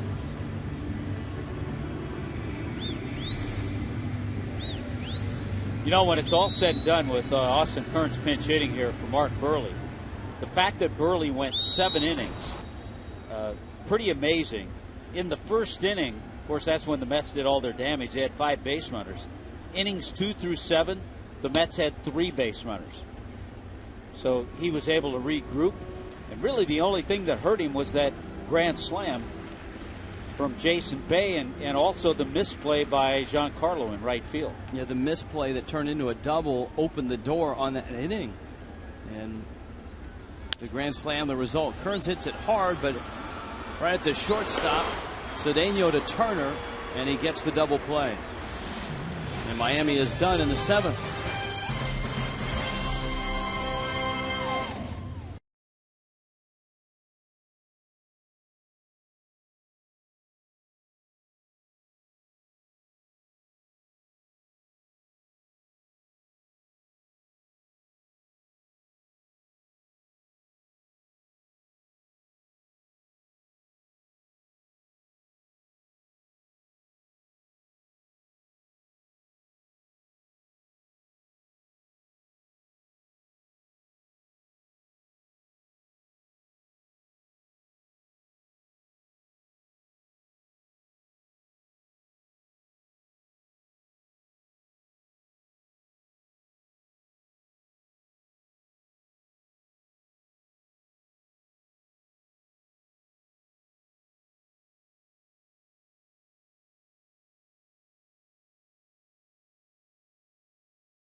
Afternoon. The Toyota Trend. Marlins still have 6 more games against the Mets in the final 28 games. And if this trend continues, that's not good news for Ozzie Guillen and his ball club, because the Mets are a couple innings away from sweeping this 3-game series. Ryan Webb takes over. We've talked about the Marlins' schedule. They'll have a series in New York, and then the Marlins and Mets close out the season October 1st, 2nd, and 3rd right here.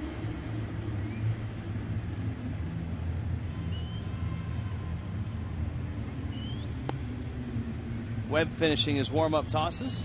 Been an interesting year for Terry Collins. They had such a good run early on. There was a lot of talk about different managers that could be up for Manager of the Year, and his name early on was in the mix. That has kind of faded, but still a good job, I think, overall by TC, Terry Collins. His ball clubs play hard. They are not the most talented.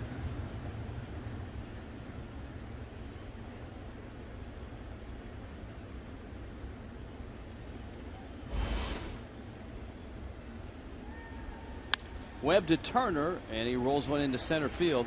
A base hit. Justin Turner with a base hit.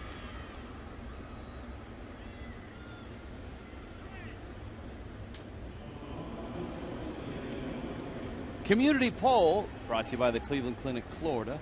Just visit the Marlins homepage on foxsportsflorida.com and vote on today's poll question. Today's question: will knee surgery improve Tommy Hutton's 40 time? Yeah, baseball, you always run a 60. I always wondered that. The football judging of speed and quickness is a 40, but baseball, spring training, they always judged you on running the 60. The 60 yard. 60 yards, yeah. Instead of the 90 foot, which would be 30. But there's always those guys that can run really fast straight until they have to turn corners.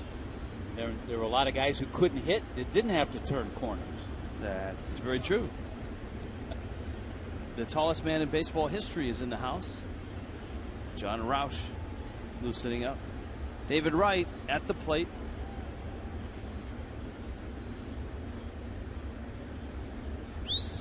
They used to, years ago, up at Dodgertown in spring training, coming up in the minor leagues there, they had a little 60-yard track, a little dirt track.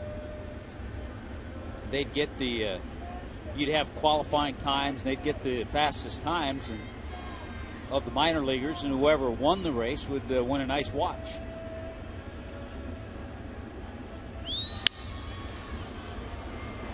Solano to Reyes, who turns the double play.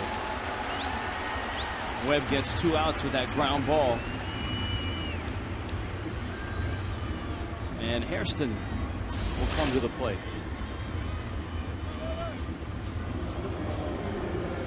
How close did you come to getting a watch? I never won the watch, but I did get in the finals one year. So that was good. Usually you talk about 60. Anybody that's under 7 is considered fast. And then you have guys like, I'm sure, Billy Hamilton, the kid in the minor leagues who stole over 140 bases. He's probably 6'3", 6'4" in the 60. There was a question 3 or 4 weeks ago on an email Tuesday about Dodgertown, and if it still existed, and then the names on the streets are still Dodger names. Angela Smith gave us our answer. Dodgertown still exists. The streets are still named the same. Minor League Baseball operates it as the Vero Beach Sports Village, and they've hosted the past 2 RBI Southeast Regional tournaments. Angela Smith, always a nice part of our crack staff, too. Yes.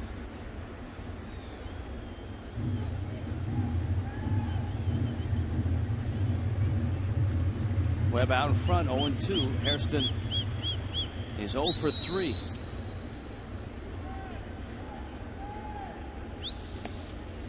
And he swings and misses at a breaking ball. Mets are done in the 8th. Bottom 8. Marlins down 4.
Two more cracks at it.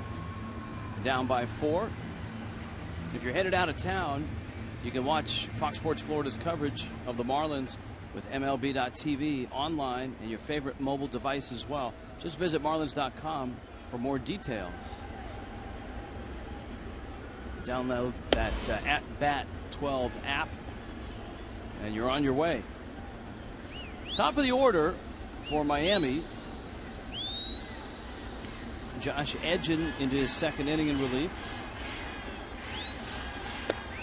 Notice Washington's taking a 1-0 lead in that game against St. Louis on a solo home run off the bat of Kurt Suzuki. He had a home run here the other night against Heath Bell.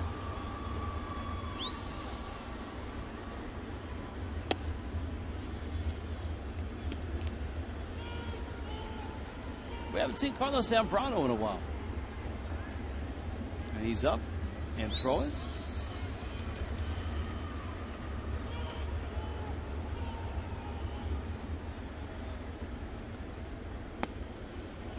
A 4-pitch walk.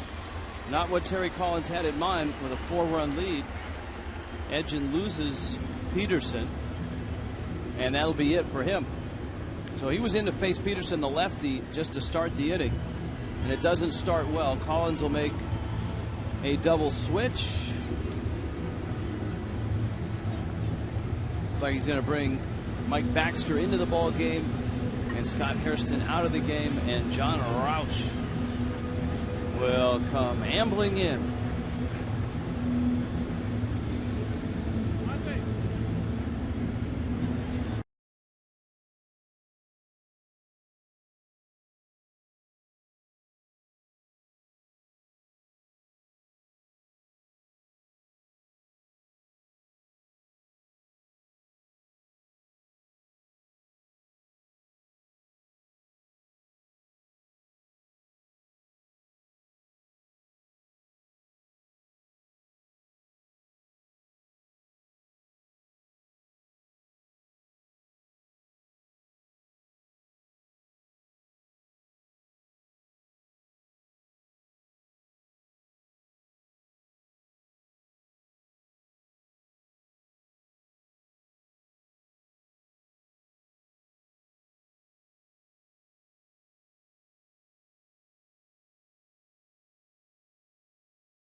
of the 8th.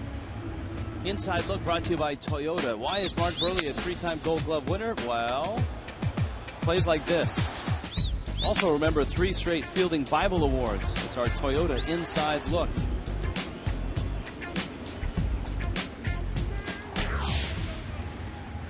Baxter, is that you in right field? It is. Mike Baxter. That's also him hitting in the number 9 spot in the double switch made by Terry Collins. John Roush comes in. Bats in that cleanup spot.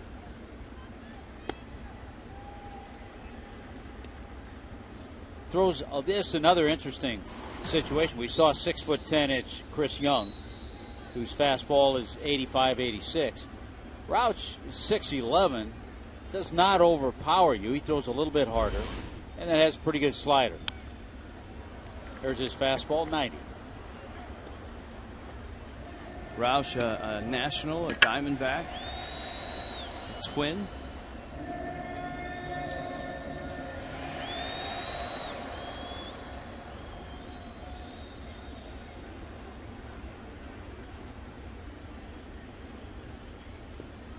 Bounces one, Shopik smothers it, and the count's 1-2. Well, the Marlins have their best bats coming up. You know, Ruggiano, then Reyes, then Stanton, then Lee, then Dobbs. They try to put together some sort of an inning here. Squeezed out a run in the 5th. Ruggiano an RBI double. 2 more hits for Ruggiano.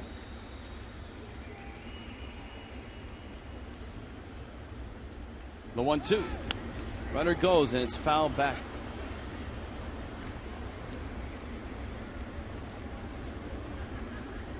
Zambrano and Dunn.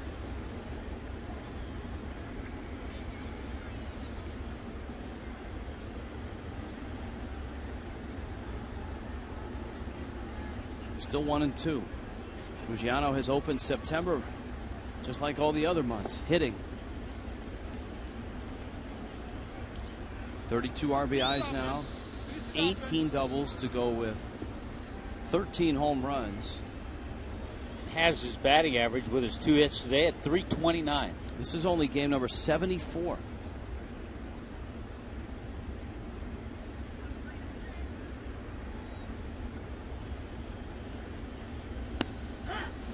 Oh, strike 3 called. Ruggiano didn't like it. And he and Gary Darling have some words.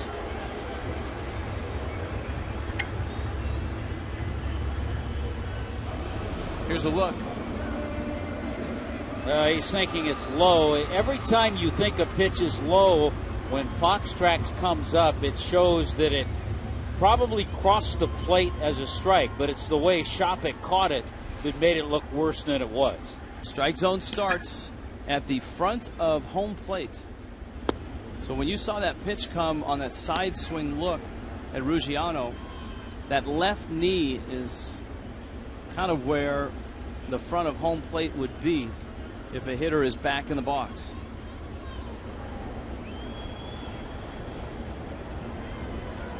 Reyes now. Fastball from Roush is up. Reyes an infield hit, a stolen base. Miami stole a couple bases against Chris Young, even though they were down 5-0. And Roush similar, obviously in size to Young, 2 of the tallest pitchers in baseball history, but also slow to the plate. Reyes sends that one to center. Torres has been all over this ballpark in this series. And he lines it up and makes the catch. Marlins Live brought to you by Checkers, coming up after the ball game. Jason Bay with the big hit of the day. And that was a grand slam in that 5-run first. Giancarlo Stanton's struggles continue. He has punched out twice and is 0 for 3. 8 strikeouts his last 13 ABs. Not something we've seen from this 22-year-old during his brief major league career.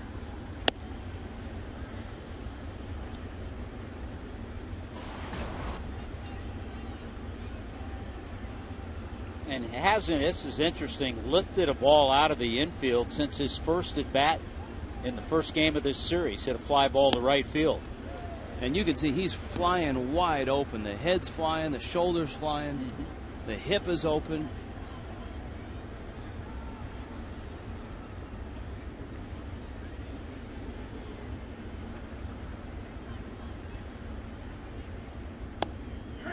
Stanton prides himself in batting practice of taking at least a couple of rounds of just hitting balls to right and right center.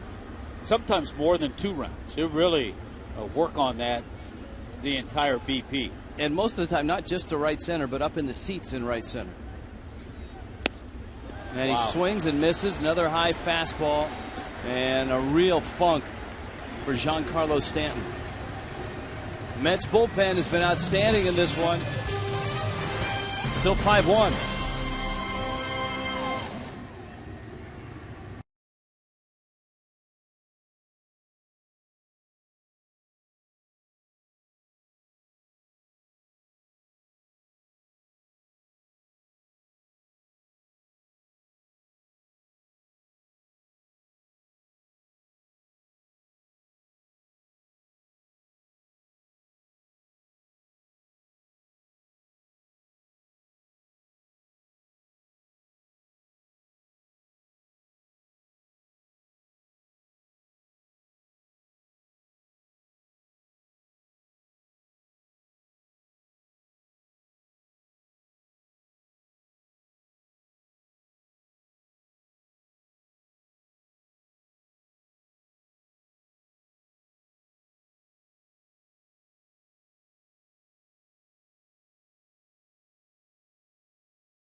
Tomorrow, 1:10, Brewers and Marlins. 4-game series opens tomorrow.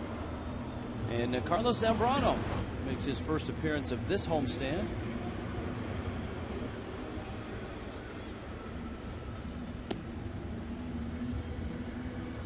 Zambrano enters in the 9th, and he'll get Ike Davis, Kelly Shopik, and Jason Bay himself. You're right about not having seen Z in a while. The first game of that Dodger series last time we saw Carlos Zambrano. Been a little frustrating for him, I think, ever since he was taken out of the rotation and put in the bullpen. He's done a good job. And again, another player, Rich, that the organization's going to have to make a decision on.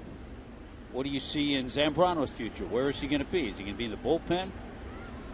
Is he going to be a starter? Is he going to be a Marlin? Well, he's not going to make $18 million. He knows that. Everyone knows that.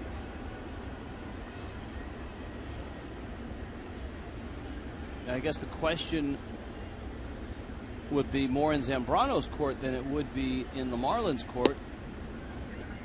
In terms of, does he want to be a Marlin? Does he want to be a starter and get a chance to start somewhere?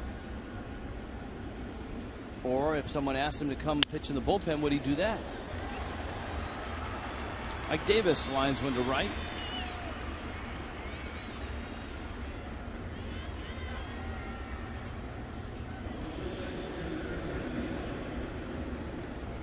And here is Kelly Shopik.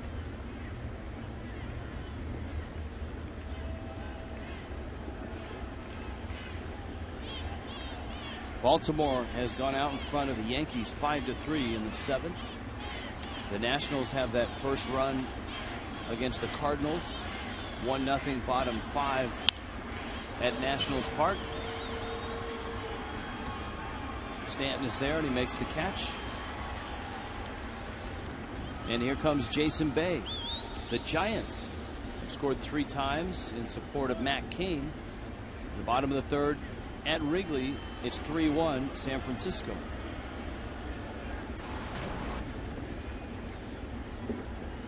Here, that first inning looms large against Mark Burley. It opened with a Ronnie Cedeno double, a legit double. The left center, Frank Francisco in the pen. Justin Turner then hit a soft fly ball down the right field line, and Giancarlo Stanton racing over to catch it, misjudged it, ran by the ball, and it landed in fair territory. And that turned into a double. Cedeno didn't score.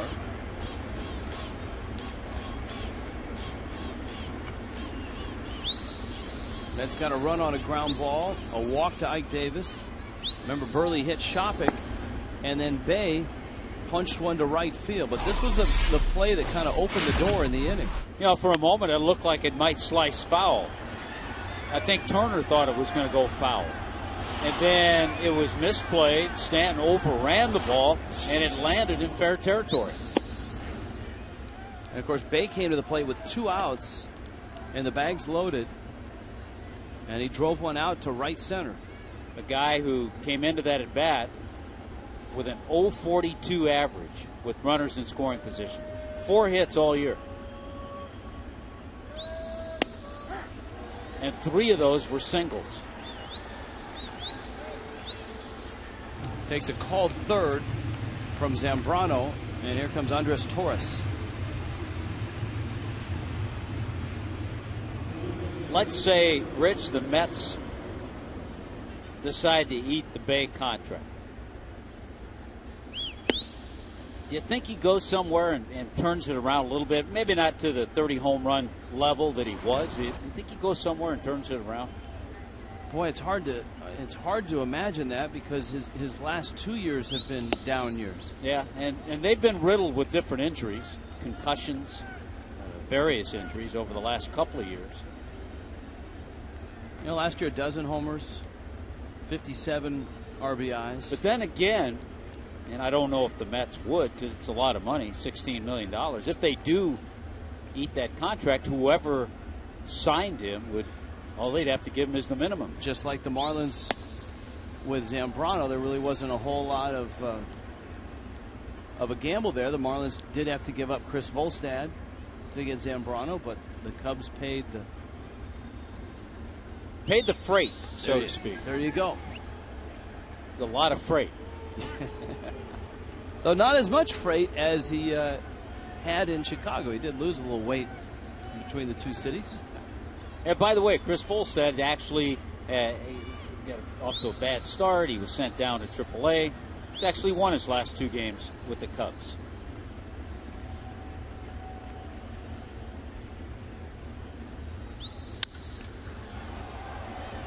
Stanton over for it, and he makes the catch. Last swings for the Fish. They're down 4.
Baseball on Fox Sports Florida is brought to you by the Hyundai Fuel Efficiency Drive Sales Event, by AT&T, the nation's largest 4G network.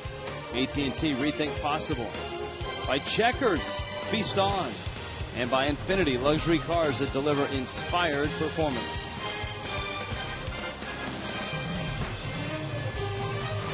From a speedboat, great shot of downtown Miami. 5-1 Mets, and this has been a frustrating series for Marlin fans. Marlins have had the lead just once. That was a 1-0 lead last night, and that lasted for just 2 innings. Frank Francisco, who closed the game, his 23rd save, a 1-2-3 ninth last night. He gets Carlos Lee to open things, and Lee gets out of the way. It's 1-0. Frank Francisco of the fastball splitter scouting report. Yeah, the Mets go into St. Louis. They fly into St. Louis tonight. Have a 3-game series against the Cardinals.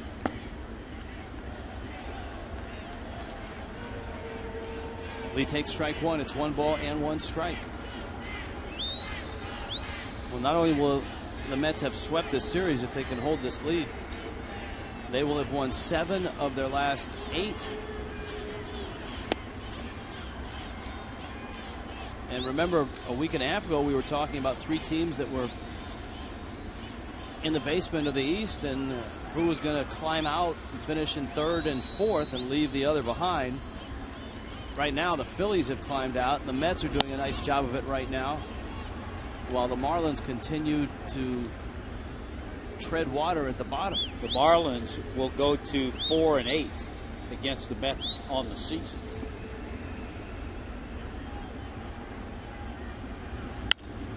Lee bounces that one off of Francisco. Turner's throw is in time.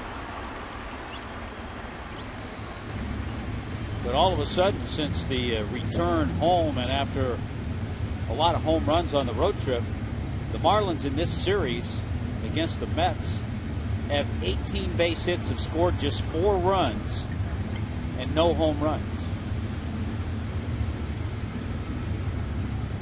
The obligatory check on the pitcher because the ball nicked him. Francisco is fine. Mike Fiers, local South Florida guy, against Ricky Nolasco tomorrow. Nolasco's last outing was against Steven Strasburg and the Nationals, and he was outstanding. The Marlins scored 9 runs in that ball game.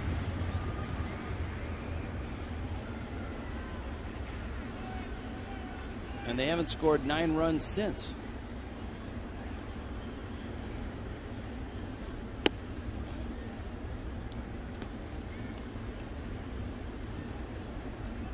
Dobbs with 1 out.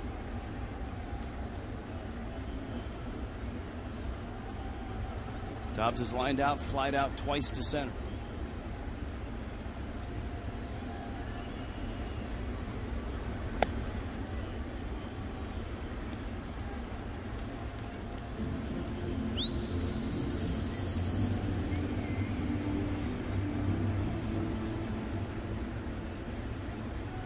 Two and 0.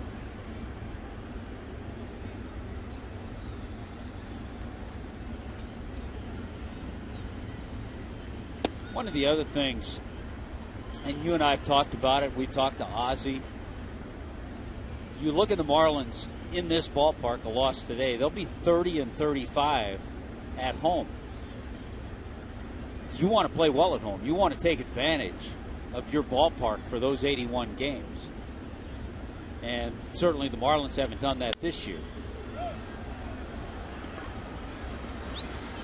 David Wright makes the catch. All right, to take advantage of this ballpark, Marlins need more speed. Need some speed. You can't build it around 2 or 3 guys that you expect to hit 3-run homers, because the home runs aren't going to be hit as frequently here. After Dobbs pops out, Solano the last chance for the Fish. So you'd like speed at the top of the lineup. You'd like some line drive hitters. to find gaps.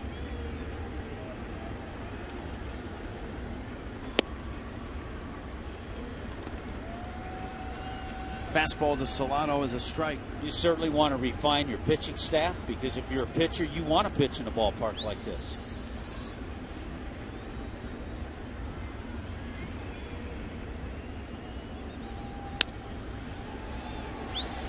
Turner.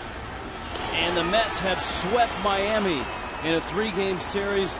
The Marlin Bats quiet throughout this holiday weekend. Frank Francisco closes his second straight, and New York continues a little bit of a resurgence. The Mets have won 7 of their last 8, 64 and 70 now for Terry Collins Ball Club. And the frustrations of the Marlins continue. 5-1 the final. Marlins Live presented by Checkers is next.